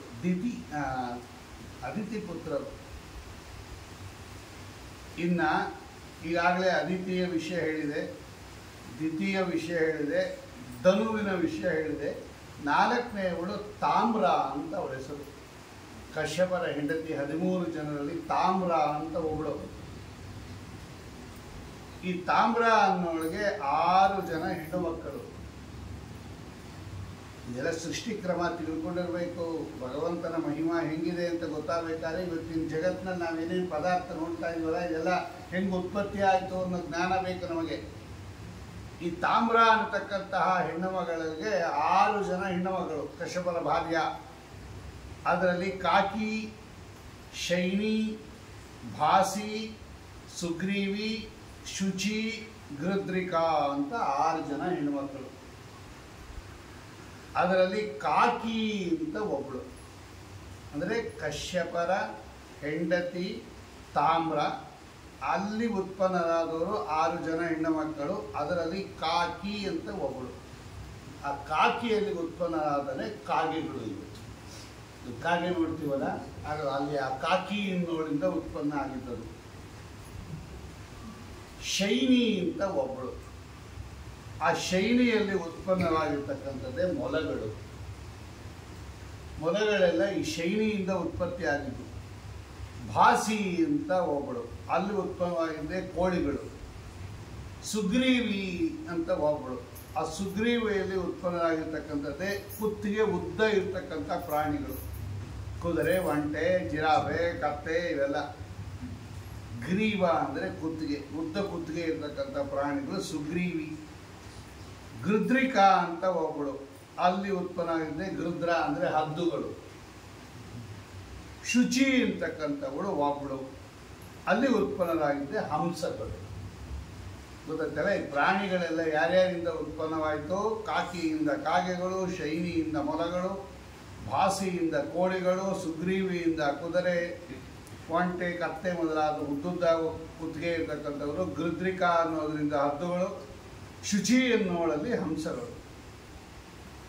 ಈ ತಾಮ್ರಳ ವಂಶದಿಂದನೇ ಇವತ್ತು ಜಗತ್ತಲ್ಲಿ ಆ ಪ್ರಾಣಿಗಳು, ಅದರ ಮುಂದಿನ ಪ್ರಾಣಿಗಳು ಎಲ್ಲ ಉತ್ಪನ್ನವಾಗಿತ್ತು. ವಿನತಾ ಅಂತ ಒಬ್ಬಳು, ಆ ವಿನತಾದೇವಿ ಅಲ್ಲಿ 2 ಮಕ್ಕಳು, ಗರುಡ ಮತ್ತು ಅರುಣ. ಅವಿಬ್ಬರು ಅಣ್ತಂದ್ರು. ಗರುಡ ದೇವರು ಪರಮಾತ್ಮನ ವಾಹನ, ಅರುಣ ಸೂರ್ಯನ ಸಾರಥಿ, ಸೂರ್ಯನ ರಥದ ಸಾರಥಿ. ಅದಕ್ಕೆ ಅರುಣೋದಯ ಅಂತ ಕರೆಯೋದು. ಸೂರ್ಯನ ಹತ್ರ ಸಾಕು. ಅವರಿಬ್ಬರು ಅಣ್ತಂದ್ರು, ಗರುಡ ಮತ್ತು ಅರುಣ ಅನ್ನೋರು ಇಬ್ಬರು ವಿನುತಾದೇವಿಯ ಮಕ್ಕಳು. ಇನ್ನು ಕದ್ರು ಮತ್ತು ಸುರಸ ಅಂತ ಇಬ್ಬರು. ಆ ಕದ್ರು ದೇವಿಯಲ್ಲಿ ಉತ್ಪನ್ನರಾಗಿರ್ತಕ್ಕಂಥದ್ದೇ ಸಹಸ್ರ ಸಹಸ್ರ ಸಹಸ್ರ ಸರ್ಪಗಳು, ನಾಗಗಳು, ಸರ್ಪಗಳು. ಒಂದೇ ಒಂದು ಹೆಡೆ ಇದ್ದರೆ ಸರ್ಪ ಅಂತ ಕರೀತಾರೆ, ಅನೇಕ ಹೆಡೆಗಳಿದ್ರೆ ನಾಗ ಅಂತ ಕರೀತಾರೆ. ವ್ಯತ್ಯಾಸ ಅದಕ್ಕೂ ಇದೆ. ಯಾವುದನ್ನು ಸರ್ಪ ಅಂತ ಕರಿಬೇಕು, ಯಾವುದನ್ನು ನಾಗ ಅಂತ ಕರಿಬೇಕಪ್ಪ ಅಂತ ಕರೆದ್ರೆ, ಒಂದೇ ಒಂದು ಹೆಡೆ ಇದ್ದರೆ ಸರ್ಪ ಅಂತ ಕರಿಬೇಕು. ಅನೇಕ ಹೆಡೆಗಳಿದ್ದರೆ ಅದಕ್ಕೆ ನಾಗ ಅಂತ ಕರೀತಾರೆ. ಅದಕ್ಕೆ ನಾಗರಾಜ, ಶೇಷದೇವರಿಗೆ ನಾಗರಾಜ ಅಂತ. ಅದಕ್ಕೆ 5-6 ಹೆಡೆ ಇರುತ್ತೆ, 1000 ಹೆಡೆ ಅದು. ಅದೇ ಬರೀತಾರೆ ಅವರು. ಒಂದು ಹೆಡೆಯಿಂದ ಹಿಡಿದು ಸಹಸ್ರ ಸಹಸ್ರ ಹೆಡೆ ಇರ್ತಕ್ಕಂತಹ ಶೇಷದೇವರಿಗೆ 1000 ಹೆಡೆ. ಅದಕ್ಕೆ ಅದನ್ನು ನಾಗರಾಜ ಅಂತ ಕರೆಯೋದು, ನಾಗ. ಅದರಲ್ಲಿ ವಾಸುಕಿ, ಶೇಷ, ತಕ್ಷಕ, ಶಂಖಪಾಲ, ನಹುಷ, ಶಂಕರೋಮ, ಕರ್ಕೋಟಕ, ಧನು, ಜಯ, ಮಹಾನೀಲ, ಮಹಾಕರ್ಣ, ಧೃತರಾಷ್ಟ್ರ, ಪಲಾಹಕ ಅಂತ ಇವರೆಲ್ಲ ಪ್ರಸಿದ್ಧ ಸರ್ಪಗಳು. ಕರ್ಕೋಟಕೋ ನಾಗ ಸರ್ಪೋ, ಆ ಮಂತ್ರ ಹೇಳ್ತಾರೆ. ಅದೆಲ್ಲ ಗೃಹ ಪ್ರವೇಶದಲ್ಲಿ ಶಾಂತಿ ಮಂತ್ರಗಳು. ಅವೆಲ್ಲ ಶಾಂತಿಯಲ್ಲಿ ಇವಕ್ಕೆಲ್ಲ ಬಲಿಪ್ರದಾನ ಮಾಡಿ ಇದಕ್ಕೆಲ್ಲ ಆಹುತಿ ಕೊಡ್ತಾರೆ. ಅದರಲ್ಲಿ ಇವರೆಲ್ಲ ಪ್ರಸಿದ್ಧ. ವಾಸುಕಿ, ಸಮುದ್ರ ಮಂಥನ ಕಾಲದಲ್ಲಿ ಮಾಡಿಕೊಡ್ತಕ್ಕಂಥ ವಾಸುಕಿ, ಶೇಷ, ತಕ್ಷಕ, ಶಂಖಪಾಲ ಇವೆಲ್ಲ, ಶಂಕರೋಮ, ಕರ್ಕೋಟಕ, ಇವನ್ನೇ ಆವಾಹನೆ ಮಾಡೋದು ನಾವು. ಈ ಬ್ರಹ್ಮಚಾರಿಗಳನ್ನು ಕೂಡಿಸಿ ನಾಗಪ್ಪನ ಮಾಡ್ತೀವಲ್ಲ, ತೆನೆ ಹಾಕುವಾಗ ಇಲ್ಲೆಲ್ಲ ಆವಾಹನೆ ಮಾಡಬೇಕು ಅದರೊಳಗಡೆ ಈ ಸರ್ಪಗಳನ್ನು ಅಂತ ಶಾಸ್ತ್ರ ನಿಯಮ. ಅವರೆಲ್ಲ ಉತ್ಪನ್ನರಾಗಿದ್ದು ಈ ಕದ್ರು ಮತ್ತು ಸುರಸಾದೇವಿಯಲ್ಲಿ. ದರ ಅಂತಕ್ಕಂಥವಳು ಒಬ್ಬಳು, ಅವಳಲ್ಲಿ ಜಲಚರ ಮತ್ತು ಸ್ಥಳಚರ, ನೀರಿನಲ್ಲಿ ಓಡಾಡೋ ಪ್ರಾಣಿಗಳೆಲ್ಲ ಅವಳ ಹತ್ರ ಓಡಿದ್ದು, ಸ್ಥಳಚರ ಪ್ರಾಣಿಗಳೆಲ್ಲ ಅಲ್ಲಿ ಉತ್ಪತ್ತಿಯಾಗಿದೆ. ಸುರಭಿ ಅಂತ ಒಬ್ಬ ಹೆಣ್ಣು ಮಗಳು, ಅಲ್ಲಿ ಉತ್ಪನ್ನವಾಗಿದ್ದೆ ಹಸು, ಎಮ್ಮೆ ಮೊದಲಾದ ಹಾಲು ಕೊಡುವ ಇವತ್ತು ಉಪಯೋಗಿಸ್ತಕ್ಕಂಥದ್ದು. ಆಮೇಲೆ ಇರಾ ಅಂತ ಒಬ್ಬಳು, ಆ ಇರಾ ಅಂತಕ್ಕಂಥವಳಲ್ಲಿ ಉತ್ಪನ್ನವಾಗಿದ್ದೆ ಗಿಡಗಳು, ಬಳ್ಳಿಗಳು ಮತ್ತು ಹುಲ್ಲು ಹಾಸು, ಲಾನ್, ಅದೆಲ್ಲ ಅಲ್ಲಿ ಉತ್ಪನ್ನ ಆಗಿದೆ. ಕಷ ಅಂತಕ್ಕಂತಹ ಒಬ್ಬ ಹೆಣ್ಣುಮಗಳು, ಅಲ್ಲಿ ಉತ್ಪನ್ನರಾದವರೇ ಯಕ್ಷರು, ರಾಕ್ಷಸರು, ಮುನಿಗಳು, ಅಪ್ಸರೆಯರು. ಗೊತ್ತಾಯ್ತಲ್ಲ, ಈಗ ರಾಕ್ಷಸರ ತಾಯಿ ಬೇರೆ, ದೈತ್ಯರ ತಾಯಿ ಬೇರೆ, ದಾನವರ ತಾಯಿ ಬೇರೆ, ಅವರೆಲ್ಲ ಬೇರೆ ಬೇರೆಯವರು. ಕಷ ಅಂತಕ್ಕಂಥಗಳಲ್ಲಿ ಉತ್ಪನ್ನರಾದವರು ರಾಕ್ಷಸರು. ಅರಿಷ್ಟ ಅಂತ ಒಬ್ಬಳು ಹೆಣ್ಣುಮಗಳು, ಅಲ್ಲಿ ಅಂದರೆ ಕಶ್ಯಪರ ಹೆಂಡತಿ, ಅಲ್ಲಿ ಉತ್ಪನ್ನರಾದವರೇ ಗಂಧರ್ವರು. ಕ್ರೋಧವಶ ಅಂತ ಒಬ್ಬ ಹೆಣ್ಣುಮಗಳು, ಅಲ್ಲಿ 14,000 ಒಂದು ಹದ್ದುಗಳ ಗುಂಪು, ಅದು ಕ್ರೋಧವಶ ಅಂತ. ಇಷ್ಟೆಲ್ಲ 13 ಜನರಲ್ಲಿ ಕಶ್ಯಪರ ಭಾರ್ಯರಲ್ಲಿ ಉತ್ಪನ್ನವಾಗಿರ್ತಕ್ಕಂಥದ್ದು ಅಂತ ಅವರ ವಂಶವನ್ನೆಲ್ಲ ನಿರೂಪಣೆ ಮಾಡ್ತಕ್ಕಂಥವರಾಗಿ. ಆಮೇಲೆ ಮರುತ್ತುಗಳ ಉತ್ಪತ್ತಿಯ ಕಥೆ ಇದೆ. ಹರಿವಂಶ ತುಂಬ ದೊಡ್ಡದು, ನೀವು ವರ್ಷಾನುಗಟ್ಟಲೆ ಕೇಳಬೇಕಾಗ್ತಕ್ಕಂಥ ಪುರಾಣ ಅದು. ಹೀಗೆಲ್ಲ ಮುಗಿಯಲ್ಲ. 9 ದಿವಸದಲ್ಲಿ ನೀವು ಹರಿವಂಶ ಮುಗಿಸ್ಬೇಕಾದ್ರೆ 5 ಗಂಟೆ ಕೇಳಬೇಕು ದಿನಕ್ಕೆ ಮಿನಿಮಮ್. ಹಿಂಗೆ 7 ಗಂಟೆ ಆಯಿತು ಅಂತ ಟೈಮ್ ನೋಡೋಂಗಿಲ್ಲ, 5 ಅವರ್ಸ್ ಕೇಳಬೇಕು ದಿನಕ್ಕೆ. ಆವಾಗ 9 ದಿವಸದಲ್ಲಿ ಹರಿವಂಶ ಇದ್ದಿದ್ರಲ್ಲಿ ಹೇಳ್ಬೋದು. ಆ ಶ್ಲೋಕ ಗೀಕ ಎಲ್ಲ ಹೇಳೋಕ್ಕಾಗಲ್ಲ, ಹಿಂಗೆ ಕತೆ ಹೇಳಿದಾಗ ಹೇಳ್ಬೋದು. ಅದೆಲ್ಲ ಹೇಳಬೇಕು ಅಂದರೆ 8 ಗಂಟೆ ಕೂತಿರ್ಬೇಕು. ಬರೋ 15 ಜನದಲ್ಲಿ ಯಾರು ಬರಲ್ಲ.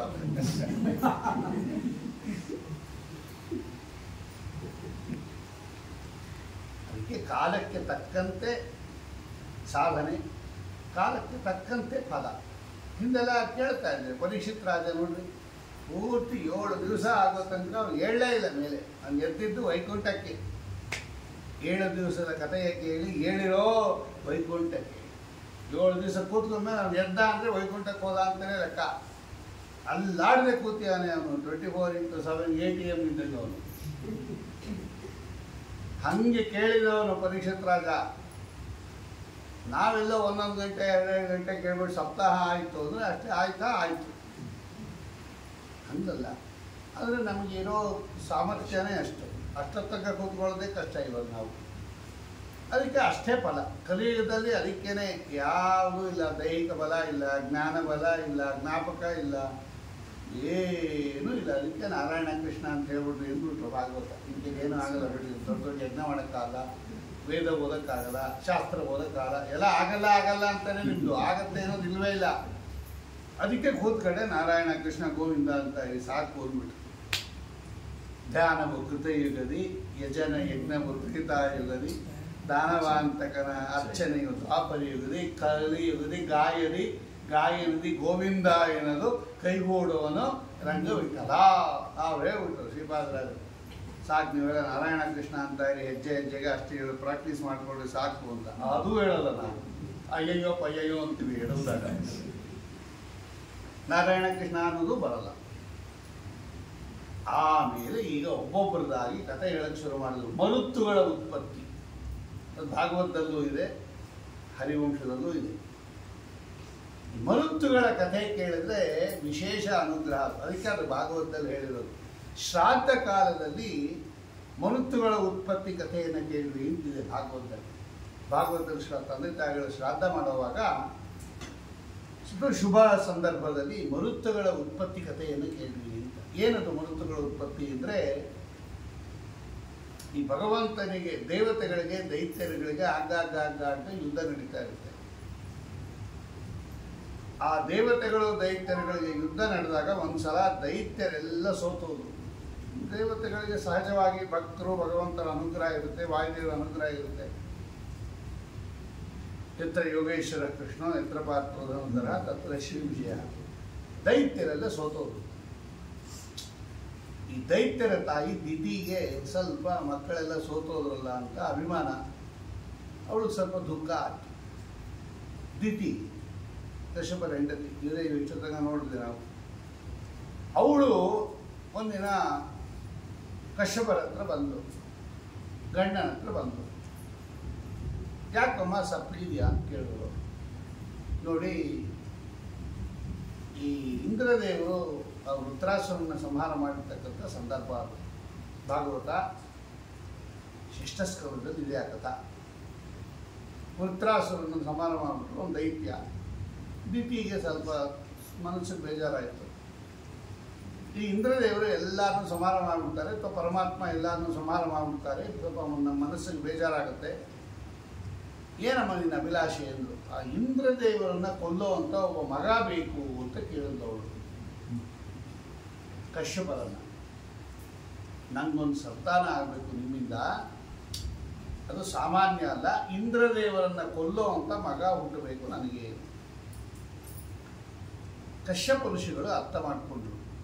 ಅವಳು ಹೇಳ್ತಿ, ಇವಳು ಹೇಳ್ತೀನಿ, 13 ಜನರಲ್ಲಿ ಸಂತಾನ ಬೇಕು ಅಂತ ಅಪೇಕ್ಷೆ ಪಡೋದೇನು ದೊಡ್ಡ ವಿಷಯ ಅಲ್ಲ. ಗಂಡನಿಂದ ಸಂತಾನ ಪಡಿಬೇಕು ಅಂತ ಎಲ್ಲ ಹೆಣ್ಣು ಮಕ್ಕಳಿಗೂ ಆಸೆ ಇರುತ್ತೆ. ಆದರೆ ಇಂದ್ರನನ್ನ ಕೊಲ್ಲುವ ಸಂತಾನ ಹುಟ್ಟಬೇಕು ಅನ್ನೋದು ಇದು ದುಷ್ಟ ಬುದ್ಧಿ. ಇದು ಅವರ ತಂಗಿಯವಳು, ಅವಳೇನು ಬೇರೆ ಅಲ್ಲ, ದಿತಿ ಅದಿತಿ ಎಲ್ಲ ತಂಗಿಯರು. ತಂಗಿ ಮಕ್ಕಳನ್ನ ಕೊಲ್ತಕ್ಕಂಥ ಮಗ ಬೇಕು ಅಂತ ನೀ ಕೇಳ್ತಾ ಇದೆಯಲ್ಲ, ಇದು ಬಹಳ ತಪ್ಪಿದು ಅಂತ ಅವ್ರ ಮನಸ್ಸಿಗೆ ಸ್ವಲ್ಪ ಬೇಜಾರಾಯಿತು. ಯಾಕೆ ಬಂತು ಇಂಥ ಬುದ್ಧಿ ಬರಬಾರ್ದಲ್ಲ ನಿಂಗೆ ಅಂತೇಳಿ ದುಷ್ಟ ಸ್ತ್ರೀಯರನ್ನ ಅಲ್ಲಿ ನಿಂದನೆ ಮಾಡುತ್ತಾರೆ. ಆ ಸಂದರ್ಭದಲ್ಲಿ ನೋಡೋಕ್ಕೆ ಭಾಳ ಚೆನ್ನಾಗಿರ್ತಾರೆ, ಮುಖ ನೋಡಿದ್ರೆ ಚಂದ್ರ ಇದ್ದಂಗಿರುತ್ತೆ, ನಕ್ಕದಂತೂ ಇನ್ನೂ ಚೆನ್ನಾಗಿರ್ತಾರೆ, ಆದರೆ ಒಳಗಡೆ ಮಾತ್ರ ಕತ್ತಿ ಇದ್ದಂಗಿರುತ್ತೆ ಇವ್ರ ಬುದ್ಧಿ ಅಂತ ವರ್ಣನೆ ಮಾಡಿದ್ದಾರೆ. ಅದು ಎಲ್ಲರಿಗೂ ಅಲ್ಲ, ದುಷ್ಟ ಸ್ತ್ರೀಯರಿಗೆ ಮಾತ್ರ. ಯಾರಿಗೆ ಅರ್ಥ ಆಗುತ್ತೆ ಈ ಹೆಂಗಸರ ಮಕ್ಕಳ ಬುದ್ಧಿ ಏನಿದೆ ಅಂತ? ಒಳಗಡೆ ಎಲ್ಲ ಚೂರಿ ಇದ್ದಂಗಿರುತ್ತೆ ಬುದ್ಧಿ ಅಂತಾರೆ ಅವರು. ಆಗ ಅವರು ಒಂದು ಉಪಾಯ ಹೇಳಿದ್ರು, ಒಂದು ಕೆಲಸ ಮಾಡು, ಪುಂಸವನ ವ್ರತ ಅಂತ ಒಂದು ವ್ರತ ಇದೆ, 1 ವರ್ಷ ಮಾಡಬೇಕು ಪುಂಸವನ ವ್ರತ, ಅದು ಮಾಡು. ಇಂದ್ರದೇವರನ್ನು ಕೊಲ್ತಕ್ಕಂತಹ ಮಗ ಹುಟ್ಟ ನಿಂಗೆ ಮಾಡ್ತೀನಿ ಅಂತ. ಈ ಹೆಂಗಸರಿಗೆ ಹಠ ಬಂದ್ಬಿಟ್ರೆ ಏನು ಬೇಕಾದ್ರೆ ಮಾಡ್ತೀನಿ ಅಂತ ಅವ್ರಿಗೆ ಬಂದರೆ ಮಾತ್ರ. ಮಹಾಭಾರತದಲ್ಲಿ ಒಂದು ಕಥೆ ಇದೆ. ಹಠ ಅನ್ನೋದು ಭಗವಂತ ಹೆಂಗಸರಿಗೆ ಕೊಟ್ಟಿರೋ ಒಂದು ಒಳ್ಳೆಯ ಗುಣ. ಹಠ ಅನ್ನೋದು ಕೆಟ್ಟದ್ದಲ್ಲ. ಮಹಾಭಾರತದಲ್ಲಿ ಕಥೆ ಇದೆ ಅದಕ್ಕೆ. ಅಂದರೆ ಇಂಥದ್ದು ಮಾಡ್ತೀನಿ ಅಂತ ಅವ್ರಿಗೆ ಹಠ ಬಂದ್ಬಿಟ್ರೆ ಅವ್ರು ತೀರಿಸ್ಕೋತಾರಂತೆ. ಅವ್ರಿಗೆ ಜಾಸ್ತಿ, ಹೆಂಗಸರಿಗೆ ಜಾಸ್ತಿ ಇದು ಹಠ.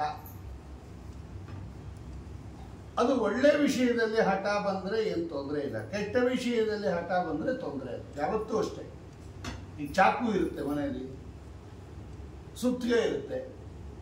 ಮೊಳೆ ಹೊಡಿಯೋಕ್ಕೆ ಸುತ್ತಿಗೆ ಉಪಯೋಗಿಸಿದ್ರೆ ತೊಂದರೆ ಇಲ್ಲ, ತಲೆ ಹೊಡಿಯೋಕ್ಕೆ ಉಪಯೋಗಿಸಿದ್ರೆ ಅದೇ ತೊಂದರೆ ನೋಡಿ. ಹಂಗಂತ ಸುತ್ತಿಗೆ ಚಾಕು ಹಾರೆ ಮನೇಲಿ ಇಟ್ಕೊಳ್ಳೇಬಾರ್ದು ಅಂತೇನಿಲ್ಲ, ಕೂಟಕ್ಕೆ ಬೇಕಲ್ವಾ. ಯಾವುದನ್ನು ಕುಟ್ಟಬೇಕೋ ಅದನ್ನು ಕುಟ್ಟಬೇಕು, ತಲೆ ಕುಟ್ಟಬಾರ್ದು ಗಂಡಂದು. ಹಾರೆ ಚಾಕು ಎಲ್ಲ ಇಲ್ಲಿ ಲಟ್ಟಣಿಗೆ ಅಪ್ಪ, ಚಪಾತಿ ಲಟ್ಸಕ್ಕೂ ಬರುತ್ತೆ, ಗಂಡಂಗೆ ಹೊಡಿಯೋಕ್ಕೂ ಬರುತ್ತೆ. ಈಗ ಬೇಕೋ ಬೇಡವೋ ಲಟ್ಟಣಿಗೆ ಅಂದ್ರೆ ಏನು ಹೇಳ್ತೀರಾ ನೀವು? ಚಪಾತಿ ಲಟ್ಸಕ್ಕೆ ಬೇಕು, ಗಂಡನ ಲಟ್ಟಿಸ್ಬಾರ್ದು. ಹಂಗೆ ಹಠ ಅನ್ನೋದು ಹೆಣ್ಣು ಮಕ್ಕಳಿಗೆ ಭಗವಂತ ಕೊಟ್ಟಿರ್ತಕ್ಕಂಥ ಒಳ್ಳೆ ಗುಣ. ಅದು ಅದನ್ನು ಹೆಂಗೆ ಉಪಯೋಗಿಸ್ಕೋತಾರೆ ಅನ್ನೋದ್ರ ಮೇಲೆ ಅದು ಗುಣ ದೋಷ ಎರಡೂ ಆಗುತ್ತೆ. ಈಗ ಗಂಡ ದೇವ್ರ ಪೂಜೆ ಮಾಡ್ತಾ ಇರಲ್ಲ ಅಂತ ಇಟ್ಕೊಳ್ಳಿ. ಮಹಾಭಾರತದ್ದು ನಾನು ಹೇಳ್ತಾ ಇರೋದು, ಹಠ ಅನ್ನೋದು ಹೆಣ್ಣು ಮಕ್ಕಳಿಗೆ ಭಗವಂತ ಕೊಟ್ಟಿರ್ತಕ್ಕಂತಹ ಒಂದು ಗುಣ, ಒಂದು ಧರ್ಮ. ಅದು ಹೇಗೆ ಉಪಯೋಗಿಸ್ಕೋತಾರೆ ಅನ್ನೋದ್ರ ಮೇಲೆ ಅದು ದೋಷ ಗುಣ ಎರಡೂ ಆಗುತ್ತೆ. ಈಗ ಗಂಡ ದೇವ್ರ ಪೂಜೆ ಮಾಡ್ತಾ ಇರಲ್ಲ, ಅವನ ಕೈ ಏನಾದರೂ ಮಾಡಿ ದೇವ್ರ ಪೂಜೆ ಮಾಡಿಸ್ಬೇಕು ಅಂತ ಹಠ ಬಂದರೆ ಹೆಣ್ಣು ಮಕ್ಕಳಿಗೆ ಅದು ಒಳ್ಳೇದದು. ನಮ್ಮ ಯಜಮಾನರ ಕೈಲಿ ನಾನು ಮಾಡಿಸ್ತೀನಿ ಚಾತುರ್ಮಾಸ, ನಮ್ಮ ಯಜಮಾನರ ಕೈಲಿ ನಾನು ಏಕಾದಶಿ ಮಾಡಿಸ್ತೀನಿ ಅಂತ ಹಠ ಹಿಡಿದ್ರೆ ಅದು ಒಳ್ಳೇದು. ಯಾಕಂದರೆ ವಿಹಿತ ಧರ್ಮ. ಅದು ಕೆಟ್ಟ ಕೆಲಸ ಮಾಡಿಸ್ತೀನಿ ಅಂತ ಹೇಳಿದ್ರೆ ಅದು ತಪ್ಪದು. ಅದು ಹೆಂಗೆ ಅಂಗಾರಾಕ್ಷತೆ ಹಚ್ಕೊಂಡು ಹೋಗ್ತಾರೆ, ನಾನು ನೋಡ್ತೀನಿ. ಮದುವೆ ಮುಂಚೆ ಹಚ್ಕೋತಿರ್ತಾರೆ. ಅದು ಹೆಂಗೆ ಹಚ್ಕೋತಾರೆ? ನಾಳೆಯಿಂದ ನಾನು ಅಳಿಸ್ತೀನಿ, ಇದು ತಪ್ಪಿದೆ. ಹಂಗಂತ ಎಷ್ಟೋ ಡೈವರ್ಸ್ ಆಗಿರೋ ಕೇಸ್ ಇದೆ, ಹಂಗಾರಾಗದೆ ಹಚ್ಕೊಂಡ್ಬಿಡ್ತಾರೆ ಅಂತ. ಮುದ್ರೆ ಹಾಕ್ಕೊಡ್ತಾರೆ ಅಂತಾನೆ ಡೈವರ್ಸ್ ಕೊಟ್ಟಿದ್ದಾರೆ. ನಮ್ಮ ಹಾಕೋರು ಏನು ಹಿಂಗೆ ಬರ್ತೀರ, ಒಳ್ಳೆ ಬಹು ಅಂತಾರ. ನಮ್ಗೆ ಬೇಜಾರಾಗತ್ತೆ, ನಮ್ಗೆ ಹಿಂಗೆಲ್ಲ ಬರಬೇಡಿ. ಇದೆಲ್ಲ ತಪ್ಪು. ಅದಕ್ಕೆ ಹೆಣ್ಣು ಮಕ್ಕಳು ಹಠ ಅನ್ನೋದು ಒಳ್ಳೇದಕ್ಕೆ ಉಪಯೋಗಿಸ್ಕೋಬೇಕು. ಇವಳು ಹಠ, ಇಂದ್ರದೇವನ ಕೊಲ್ತಕ್ಕಂತಹ ಮಗ ಬೇಕು, ಪುಂಸವನ ವ್ರತ ಮಾಡಬೇಕಾ, ಮಾಡ್ತೀನಿ ಇಂದ್ಲು. ತುಂಬ ಕಷ್ಟ ಅಂದರು, ಪರವಾಗಿಲ್ಲ ಮಾಡ್ತೀನಿ ಇಂದ್ಲು. ಎಲ್ಲ ಕಂಡೀಷನ್ ಹೇಳಿದ್ರು ಅವರು. ಹಿಂಗಿರ್ಬೇಕು, ಸುಳ್ಳು ಹೇಳ್ಬಾರ್ದು, 1 ವರ್ಷ ಸುಳ್ಳು ಹೇಳ್ಬಾರ್ದು. ನಾವು 2 ದಿವಸ ಸುಮ್ಮನೆ ಇರೋಕ್ಕಾಗ. ಕೋಪ ಮಾಡ್ಕೋಬಾರ್ದು, 1 ವರ್ಷ ಕೋಪ ಮಾಡ್ಕೋಬಾರ್ದು, 1 ನಿಮಿಷ ಅಲ್ಲ. ನಕ್ಕುಪ್ಪಿ, ಉಗುರು ಕತ್ತರಿಸ್ಕೋಬಾರ್ದು, ಕೂದಲು ಕತ್ತರಿಸ್ಕೋಬಾರ್ದು, ಸಾಯಂಕಾಲದ ಹೊತ್ತು ಮುಕ್ತ ಮೂರ್ತಿಗಳಾಗಿರಬಾರ್ದು, ಫಸ್ಲ ಮೇಲೆ ನಿಂತ್ಕೋಬಾರ್ದು, ಉಚ್ಚಿಷ್ಟಾನ್ನ ತಿನ್ನಬಾರ್ದು, ತಂಗಳನ್ನ ತಿನ್ನಬಾರ್ದು, ಶುಚಿಯಾಗಿರಬೇಕು, ಕೊಳಕ ವಸ್ತ್ರ ಉಟ್ಕೋಬಾರ್ದು, ಅಮಂಗಳ ಮಾತಾಡಬಾರ್ದು. ಸಿಕ್ಕಾಪಟ್ಟೆ ಕಂಡೀಷನ್. ಅದಕ್ಕೆ ಅಂತೋಳು ಎಲ್ಲ ಮಾಡ್ತೀನಿ. ಇಂದ್ರದೇವನ ಕೊಲ್ತಕ್ಕಂಥ ಮಗ ಹುಡ್ತಾನ, ಓಕೆ ಅಂದರು. ಸರಿ ತಥಾಸ್ತು ಅಂದರು. ಸಂಕಲ್ಪ ಮಾಡಿಸಿ ಅಂದರು. ಒಂದಿನ ಸಂಕಲ್ಪ ಮಾಡಿದ್ರು, ಹಿಡದೇ ಬಿಟ್ಲು ಅವಳು ವ್ರತ, ಪುಂಸವನ ವ್ರತ. ಕಾರ್ತಿಕ್ ಮಾಸದಿಂದ ಹೇಳಿ ಮಾರ್ಗಶೀರ ಮಾಸದ ತನಕ ಮಾಡಬೇಕು, 1 ವರ್ಷ ಮಾಡ್ತೀನಿ ಇಂದು. ಶುರು ಮಾಡು ಬಿಟ್ಲು. ಹಠಾನ ಹೇಳಿದ್ನ ನೋಡ್ರಿ, ಹಠ ಹೆಣ್ಮಕ್ಳು ಮಾಡಿಬಿಟ್ಲು. 10 ತಿಂಗಳಾಗೋಯ್ತು. ಇನ್ನು 2 ತಿಂಗಳು ಬಾಕಿ ಇತ್ತು. ಏತನ ಮಧ್ಯದಲ್ಲಿ ಗರ್ಭಧಾರಣೆನೂ ಮಾಡಿಬಿಟ್ಲು. ಕೂಸು ಹುಡ್ತಾ ಇದೆ. ಈಗ ವ್ರತ ಮುಗೀತು ಅಂದರೆ ಆ ಕೂಸಿಗೆ ಇಂದ್ರದೇವನ ಕೊಲ್ತಕ್ಕಂಥ ಶಕ್ತಿ ಬಂದ್ಬಿಡುತ್ತೆ. ಭಗವಂತ ದೇವತೆಗಳನ್ನು ಹಾಗೆ ಮಾಡ್ತಾನ. ಯೋಗಕ್ಷೇಮಂ ವಹಾಮ್ಯಹಂ ಸ್ವಾಮಿ. ಇಂದ್ರದೇವರು ನೋಡಿದ್ರು, ಓಹೋ, ನಂಗೆ ಕೊಲ್ತಕ್ಕಂತಹ ಮಗ ನಮ್ಮ ದೊಡ್ಡಮ್ಮನ ಹೊಟ್ಟೆಯಲ್ಲಿ ಹುಡ್ತಾ ಇದ್ದಾನೆ ಅಂತ ಗೊತ್ತಾಯ್ತು ಇಂದ್ರದೇವರಿಗೆ. ಅವಳು ಅದಿತಿ ದೊಡ್ಡಮ್ಮ, ಅವಳು ಅದಿತಿ ತಾಯಿ, ಅವಳು ದಿತಿ. ಇವರೇನು ಮಾಡಿದ್ರು, ವೇಷ ಮರೆಸ್ಕೊಂಡು ಬಂದರು ಇಂದ್ರದೇವರು. ಇವಳು ಹತ್ರ ಬಂದರು, ದೊಡ್ಡಮ್ಮನ ಹತ್ರ. ಅವಳಿಗೆ ಗೊತ್ತಾಗಿಲ್ಲ ಯಾರು ಬಂದಿದ್ದಾರೆ ಅಂತ. ಪಾಪ ಅವಳು ಗರ್ಭಿಣಿ ಬೇರೆ, ವ್ರತ ಬೇರೆ, ತುಂಬ ಕಷ್ಟ ಇದು ವ್ರತ. ನಾನು ಹಿಂಗೆ ಸಹಾಯ ಮಾಡಲ ಅಂದು. ಅವ್ರಿಗೂ ಯಾರೋ ಅಸಿಸ್ಟೆಂಟ್ ಬೇಕಾಗಿತ್ತು. ಆಯಿತು ಮಾಡಪ್ಪ ಅಂದು. ಏನೇನು ಬೇಕು ಎಲ್ಲ ಕೊಡ್ತಾ ಇತ್ತು. ಪೂಜೆ ಪುನಸ್ಕಾರ ನಿಯಮ ಎಲ್ಲ ಮಾಡಬೇಕು. ದಿನಾಲು ಪೂಜೆ ಮಾಡಬೇಕು, ಭಗವಂತನ ಪೂಜೆ ಮಾಡಬೇಕು, ಗೌರಿ ಪೂಜೆ ಮಾಡಬೇಕು, ಹೆಣ್ಮಕ್ಳನ್ನ ಕರೆದು ಅರ್ಶಿನ ಕುಂಕುಮ ಕೊಡಬೇಕು, ಮಂಗಳದ್ದು ಎಲ್ಲ 28 ಕಂಡೀಷನ್ ಅದಕ್ಕೆ ಒಳ್ಳೆ ಮಾಡ್ತಾ ಇದ್ರು. ಇವ್ರು ಏನು ಅಂದರೆ ಆ ಒಳಗಡೆ ನುಗ್ಗಿ ಆ ಗರ್ಭ ಸಂಹಾರ ಮಾಡಬೇಕು ಅಂತ ಇಂದ್ರದೇವ್ರಿಗೆ ಆಸೆ. ತಾಯಿ ಗರ್ಭ ಬೆಳೀತಾ ಇದೆ ಒಳಗಡೆ, ನನ್ನ ಕೊಲ್ಲೋನು ಅದನ್ನು ಸಂಹಾರ ಮಾಡಬೇಕು ಅಂತ. ಇಂದ್ರದೇವರಿಗೆ ಅವಳ ಗರ್ಭ ಪ್ರವೇಶ ಮಾಡೋಕ್ಕಾಗಲಿಲ್ಲ. ಆ ವ್ರತದ ಮಹಿಮೆ ಅದು, ಪುಂಸವನ ವ್ರತದ ಮಹಿಮೆ. ಇವಳೇ ಮಾಡಿಬಿಟ್ಲು. 1 ದಿವಸ ಬಚ್ಚಲ ಮನೆಗೆ ಹೋಗಿ ಶೌಚ ಮಾಡ್ಕೊಳ್ಳದೆ, ಕಾಲು ತೊಳ್ಕೊಳ್ಳದೆ ಹಂಗೆ ಬಂದ್ಬಿಟ್ಲು ಇವಳು. ಪಾಪ ಗರ್ಭಿಣಿ ಬೇರೆ, ವ್ರತ ಬೇರೆ ಮಾಡಿ ಕರ್ಷಿತಳಾಗಿದ್ದಾಳೆ. ದಿನ ತುಂಬಿಟ್ಟಿರ್ತಕ್ಕಂಥ ಗರ್ಭಿಣಿ ಶೌಚಕ್ಕೆ ಹೋಗಿ ಕಾಲು ತೊಳ್ಕೊಳ್ಳದೆ ಹಾಗೆ ಮಲ್ಕೊಂಡ್ಬಿಟ್ರು, ಪಾದ ಪ್ರಕ್ಷಾಳನೆ ಮಾಡ್ಕೊಳ್ದೇನೆ. ಅಯ್ಯೋ ಇದೇನು ಬಿಡಿ ಸರ್, ನಾವು ದಿನಾಲೂ ಮಾಡ್ತೀವಿ ಅಂತ ನಮ್ಗೆ ಕಂಪೇರ್ ಮಾಡ್ಕೋಬಾರ್ದು. ಅದಕ್ಕೆ ನಾವೆಲ್ಲ ಡೋಂಟ್ ಕೇರ್. ಅವರು ಈ ಲೆಕ್ಕಕ್ಕೆ ಇಲ್ಲ. ನಾವೆಲ್ಲ ಅದಕ್ಕೆ ನಿಯಮೇನ ಯಮಧರ್ಮರಾಜರ ಹತ್ರ ಹೋಗೋದು. ನಮ್ಗೆ ಅದೆಲ್ಲ ಪಾಪ ಅಂತಲೇ ಗೊತ್ತಿಲ್ಲ. ಒಂದಿನ ನೋಡ್ರಿ ಹಿಂಗಾಗೋಯ್ತು. ಅವಳು ಪುರ್ತಿಕಾ ಶೌಚ ಮಾಡ್ಕೊಳ್ದೆ ಮಲ್ಕೊಂಡ್ಬಿಟ್ಲು. ಛಿದ್ರ ಆಗೋಯ್ತು ವ್ರತ. 10 ತಿಂಗಳು ಮಾಡಿದ ವ್ರತ ವೇಸ್ಟ್ ಆಗೋಯ್ತು. ಈಗ ಅನುಕೂಲ ಆಗೋಯ್ತು ನೋಡಿ. ವ್ರತ ಭಂಗ ಆದರೆ ಭಗವಂತ ಕೈ ಹಿಡಿಯೋದು ಬಿಟ್ಬಿಡ್ತಾನೆ. ಇದೇ ತೊಂದರೆ ಆಗೋದು ನಮಗೆ. ಎಲ್ಲಿ ತನಕ ಆಚಾರ ವಿಚಾರ ಇಟ್ಕೊಡ್ತೀವಿ, ಭಗವಂತನ ಪ್ರೊಟೆಕ್ಷನಲ್ಲಿರ್ತೀವಿ. ಇಂದ್ರದೇವರಿಗೆ ಗರ್ಭ ಪ್ರವೇಶ ಮಾಡೋಕ್ಕಾಗಲಿಲ್ಲ ರೀ ಅವಳಿಗೆ. ಆ ವ್ರತದ ಮಹಿಮೆಯಿಂದ ವ್ರತ ಯಾವಾಗ ಛಿದ್ರ ಆಯಿತೋ ಇಂದ್ರದೇವರು ಒಳಗೊಂಡವರು ಹೊಡೆದ್ರು ಆ ಗರ್ಭಕ್ಕೆ. ಆ ವಜ್ರಾಯುಧದಿಂದ ಹೊಡೆದರು. ಆ ವ್ರತದ ಪ್ರಭಾವದಿಂದ ಹುಟ್ಟಿರ್ತಕ್ಕಂಥ ಗರ್ಭ. ಆದ್ದರಿಂದ ಅದು ಇಂದ್ರದೇವರು ವಜ್ರಾಯುಧದಿಂದ ಹೊಡೆದರೂ ಕೂಡ ಸಾಯಲಿಲ್ಲ. ಅದು ತುಂಡಾಯ್ತೇ ಹೊರತು ಸಾಯಲಿಲ್ಲ. 7 ತುಂಡಾಯ್ತು. 1 ಗರ್ಭ 7 ತುಂಡಾಯ್ತು. ಅವ ಅಳಕ್ಕೆ ಶುರು ಮಾಡ್ತದೆ. ಇದೇನಿದು ಸಾಯಿಲೇ ಇಲ್ಲ ಅಂತ ಎಲ್ಲದಕ್ಕೂ ಹೊಡೆದ್ರು ತಿರ್ಗಾ ಪಟ್ ಪಟ್ ಪಟ್ ಅಂತ. 9 ಅದು 7 ಆಗೋಯ್ತು, ಒಂದೊಂದು 7 ಆಗೋಯ್ತು. ಮೊದಲು 7 ಆಗಿತ್ತು, ಒಂದೊಂದು 7 ಆಯಿತು, ಅದರಿಂದ 49 ತುಂಡಾಗೋಯ್ತು. 49 ಗಂಡು ಮಕ್ಕಳು. ಮಾರುತ್ ಅಳಬೇಡ್ರಿ ಅಳಬೇಡ್ರಿ, ಋತು ರೋದನ ಅಂದರೆ ಅಳೋದಲ್ವಾ, ಮಾರುತ್ ಮಾರುತ್ ಮಾರುತ್ ಅಂತಾನೆ ಹೊಡೆದ್ರು ಅವರು. ಅಳಬೇಡಿ ಅಳಬೇಡಿ ಅಳಬೇಡಿ ಅಂತಾನೆ ಹೊಡೆದ್ರು. ಸಾಯಲಿಲ್ಲ ಯಾರು. ಆ ಭಾಗವತದಲ್ಲಿ ವಾಕ್ಯ ಇದೆ, ನವಮಾರದಿತೇರ್ಗರ್ಭಂ ಶ್ರೀನಿವಾಸ ಅನುಕಂಪಯ. ಅದೇ ವಜ್ರಾಯುಧದಿಂದ ವೃತ್ರಾಸುರನ ಸಂಹಾರ ಮಾಡಿದ್ದವರು. ವಜ್ರಾಯುಧ ಬಿದ್ದರೂ ಏನು ಏಟಾಗಲಿಲ್ಲ ಗರ್ಭಕ್ಕೆ. ನೋಡಿ, ಅದು ವ್ರತದ ಮಹಿಮೆ. ಅದು ಭಗವಂತ ರಕ್ಷಣೆ ಮಾಡಿದ್ರೆ ಹಂಗೂ ಮಾಡ್ತಾನೆ, ಸಂಹಾರನೂ ಮಾಡ್ಬಿಡ್ತಾನೆ. ಆಗ ಮಾರುತ್ ಮಾರುತ್ ಅಂತಾನೆ ಹೊಡೆದ್ರು ಪಟ ಪಟ ಅಂತ. 49 ಮಕ್ಕಳಾಯಿತು. ಎಲ್ಲ ದಿತಿ ಗರ್ಭದಿಂದ ಆಚೆಗೆ ಬಂತು. ಒಳ್ಳೆ ಪಳ ಪಳ ಪಳ ಪಳ ಪಳ ಹೊಳಿತಾ ಇರ್ತಕ್ಕಂಥ ಪಾವಕೋಪಮ, ಬೆಂಕಿ ಹೊಡೆದಂಗೆ ಹೊಳಿತಾ ಇದೆ. 48 ಗಂಡು ಮಕ್ಕಳು, 49. ಇವಳಿಗೆ ಆಶ್ಚರ್ಯ ಆಯಿತು ದಿತಿಗೆ. ನಾನು ಒಂದೇ ಒಂದು ಮಗು ಬೇಕು ಅಂತ ಕೇಳಿದ್ದು, ಇದೇ 49 ಹುಟ್ಟು ಬಿಡ್ತಲ್ಲ ಅಂತ. ಆಗ ಇಂದ್ರದೇವರು ಹೇಳಿದ್ರು, ಅಮ್ಮ ನಿಮಗೆ ಒಂದೇ ಹುಟ್ಟಿದ್ದು, ನಾನು ಇಂದ್ರದೇವರು ನಿನ್ನ ಅಸಿಸ್ಟೆಂಟ್ ರೂಪದಲ್ಲಿ ಬಂದಿದ್ದೆ, ನಾನೇ ವಜ್ರಾಯುಧ ತಗೊಂಡು ಹೊಡೆದಿದ್ದು, ನಾನು ಸಮಾನ ಮಾಡಿಬಿಡ್ತಾನೆ ಅಂತ. ಆದರೆ ದೇವತೆಗಳ ಅನುಗ್ರಹದಿಂದ, ಭಗವಂತನ ಅನುಗ್ರಹದಿಂದ ಸಾಯಲಿಲ್ಲ. ನಾನು ಇವರನ್ನೆಲ್ಲ ನನ್ನ ಲೋಕಕ್ಕೆ ಕರ್ಕೊಂಡು ಹೋಗ್ಬಿಡ್ತೀನಿ. ಇವೆಲ್ಲ ಮಾರುತ್ ಮಾರುತ್ ಅಂತ ಹೊಡೆದಿದ್ದರಿಂದ ಇವರೆಲ್ಲ ಮರುದ್ದೇವತೆಗಳು ಅಂತ ಹೆಸರಾಗುತ್ತೆ. ಇವೇ 49 ಮರುದ್ಗಣಗಳು ಅಂತ ಪ್ರಸಿದ್ಧವಾಗಿ. ಯದ್ಯಪಿ ದಿತಿ ಮಕ್ಕಳೆಲ್ಲ ದೈತ್ಯರಾಗಬೇಕಾಗಿತ್ತು, ಆದರೆ ಅವರು ಇಂದ್ರದೇವರು ತಾವು ವಜ್ರಾಯುಧ ಹೊಡೆದಿದ್ದರಿಂದ ಅಷ್ಟೊಂದೆಲ್ಲ ಮಕ್ಕಳು ಉತ್ಪನ್ನ ಆದ್ದರಿಂದ ನಾನು ಕರ್ಕೊಂಡು ಹೋಗ್ತೀನಿ ಸ್ವರ್ಗಕ್ಕೆ ಅಂತ ಹೇಳಿ ಈ 49 ಮಕ್ಕಳನ್ನು ಸ್ವರ್ಗಕ್ಕೆ ಕರ್ಕೊಂಡು ಹೋಗಿ ಅವೆಲ್ಲ ಇವತ್ತು ಇಂದ್ರದೇವರು ಸೇರಿದಂತೆ ಒಟ್ಟು 50 ಮರುದ್ಗಣಗಳು ಅಂತ ಪ್ರಸಿದ್ಧವಾಗಿರ್ತಕ್ಕಂಥದ್ದು. 49 ಪ್ಲಸ್ ಇಂದ್ರದೇವರು ಸೇರಿ 50 ಜನ ಆಗಿ ಇವರಿಗೆಲ್ಲ ಮರುದ್ಗಣಗಳು ಅಂತ ಕರೀತಾರೆ. ಇವತ್ತು ಕೂಡ ಇಂದ್ರದೇವರಿಗೆ ಅಸಿಸ್ಟೆಂಟ್ ಆಗಿ ಈ 49 ಜನ ಸೇವೆ ಮಾಡಿಕೊಂಡಿರ್ತಾರೆ ಸ್ವರ್ಗದಲ್ಲಿ.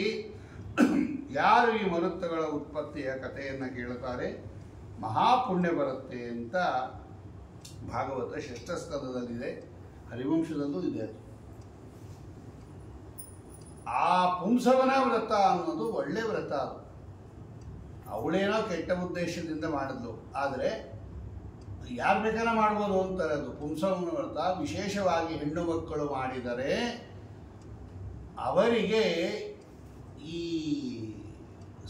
ಸತ್ತ ಮಕ್ಕಳು ಹುಟ್ಟೋದು ಅಥವಾ ಮಕ್ಕಳು ಹುಟ್ಟ ಮೇಲೆ ಸಾಯೋದು, ಗರ್ಭಸ್ರಾವ ಆಗೋದು ಇದೆಲ್ಲ ತಪ್ಪತ್ತಂತೆ.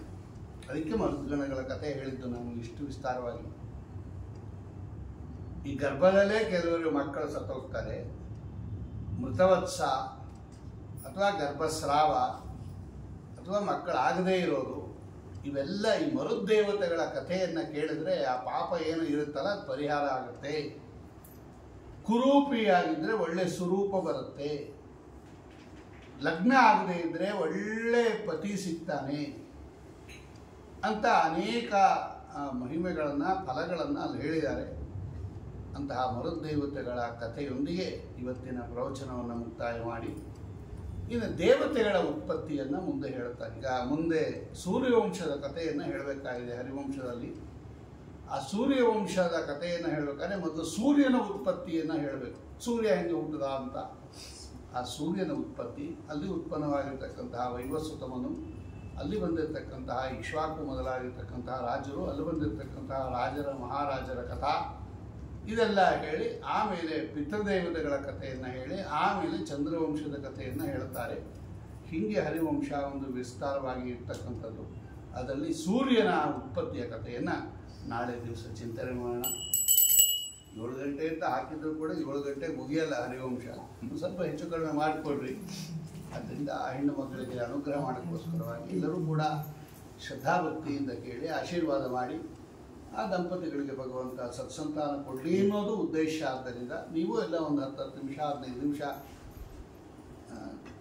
ಶ್ರವಣ ಮಾಡಿ ತಜ್ಜಾತ ಪುಣ್ಯವನ್ನು ಅವರಿಗೆ ಕೊಟ್ಟು ಪೂರ್ವಜನ್ಮದ ಪಾಪ ಏನಾದರೂ ಇದ್ದರೆ ಅದು ಪರಿಹಾರ ಆಗಲಿ, ಒಳ್ಳೆಯ ಸತ್ಸಂತಾನ ಆಗಲಿ ಇನ್ನೋ ದೃಷ್ಟಿಯಿಂದ ಇದನ್ನು ಏರ್ಪಡಿಸಿರೋದಾದ್ದರಿಂದ ನೀವು ಕೂಡ ಕೇಳೋವಾಗ ಭಗವಂತರಲ್ಲಿ ಮನಸ್ಸಿಟ್ಟು ಸ್ವಾಮಿಯ ಪದಾರವಿಂದಗಳಲ್ಲಿ ಮನಸ್ಸಿಡ್ತಾ ಎಷ್ಟು ಶ್ರದ್ಧಾಭಕ್ತಿಗಳಿಂದ ಕೇಳ್ತೀವೋ ಅಷ್ಟು ಬೇಗ ಫಲ ಆಗುತ್ತೆ. ಆದ್ದರಿಂದ ಹೇಳುವಾಗ ಮತ್ತು ಕೇಳುವಾಗ ಸ್ವಾಮಿಯ ಪಾದಾರವಿಂದಗಳಲ್ಲಿ ಮನಸ್ಸಿಟ್ಟು ಭಗವಂತ ಅವರಿಗೆ ಒಂದು ಸತ್ಸಂತಾನವನ್ನು ಕರುಣಿಸುವಂತ ಪ್ರಾರ್ಥನೆ ಮಾಡಿ ತಜ್ಜಾತ ಪುಣ್ಯವನ್ನು ಅವರಿಗೆ ಧಾರೆಯಲ್ಲಿ ಕೊಟ್ಟು ಅವರಿಗೆ ಭಗವಂತ ಅನುಗ್ರಹ ಮಾಡಲಿ ಅನ್ನೋ ಉದ್ದೇಶದಿಂದ ಈ ಪ್ರವಚನ ಏರ್ಪಡಿಸಿರೋ ಉದ್ದೇಶನೇ ಅದು. ಆದ್ದರಿಂದ ನೀವು ಕೂಡ ಎಲ್ಲ ಸಾವಧಾನ ಚಿತ್ತರಾಗಿ ಕೇಳಿ ಅದರಿಂದ ಬಂದಿರತಕ್ಕಂಥ ಪುಣ್ಯವನ್ನು ದಂಪತಿಗಳಿಗೆ ಧಾರೆಯಲ್ಲಿ ಕೊಡಬೇಕು. ಅದರಿಂದ ಒಂದು 10 ನಿಮಿಷ ಕಾಲ ಗಂಟೆ ಹೆಚ್ಚು ಕಡಿಮೆ ಆದರೆ ಏನು ಇದು ಮಾಡ್ಕೋಬೇಡಿ. ಶ್ರೀಕೃಷ್ಣ ಅರ್ಪಣಮಸ್ತು. ಕಾಯೇನ ವಾಚಾ ಮನಸೇಂದ್ರಿಯರ್ವಾ ಬುದ್ಧ್ಯಾತ್ಮನಾ ವಾ ಪ್ರಕೃತಿ ಸ್ವಭಾವಾತ್ ಕರೋಮಿ ಯಜ್ಜತ್ ಸಕಲಂ ಪರಸ್ಮೈ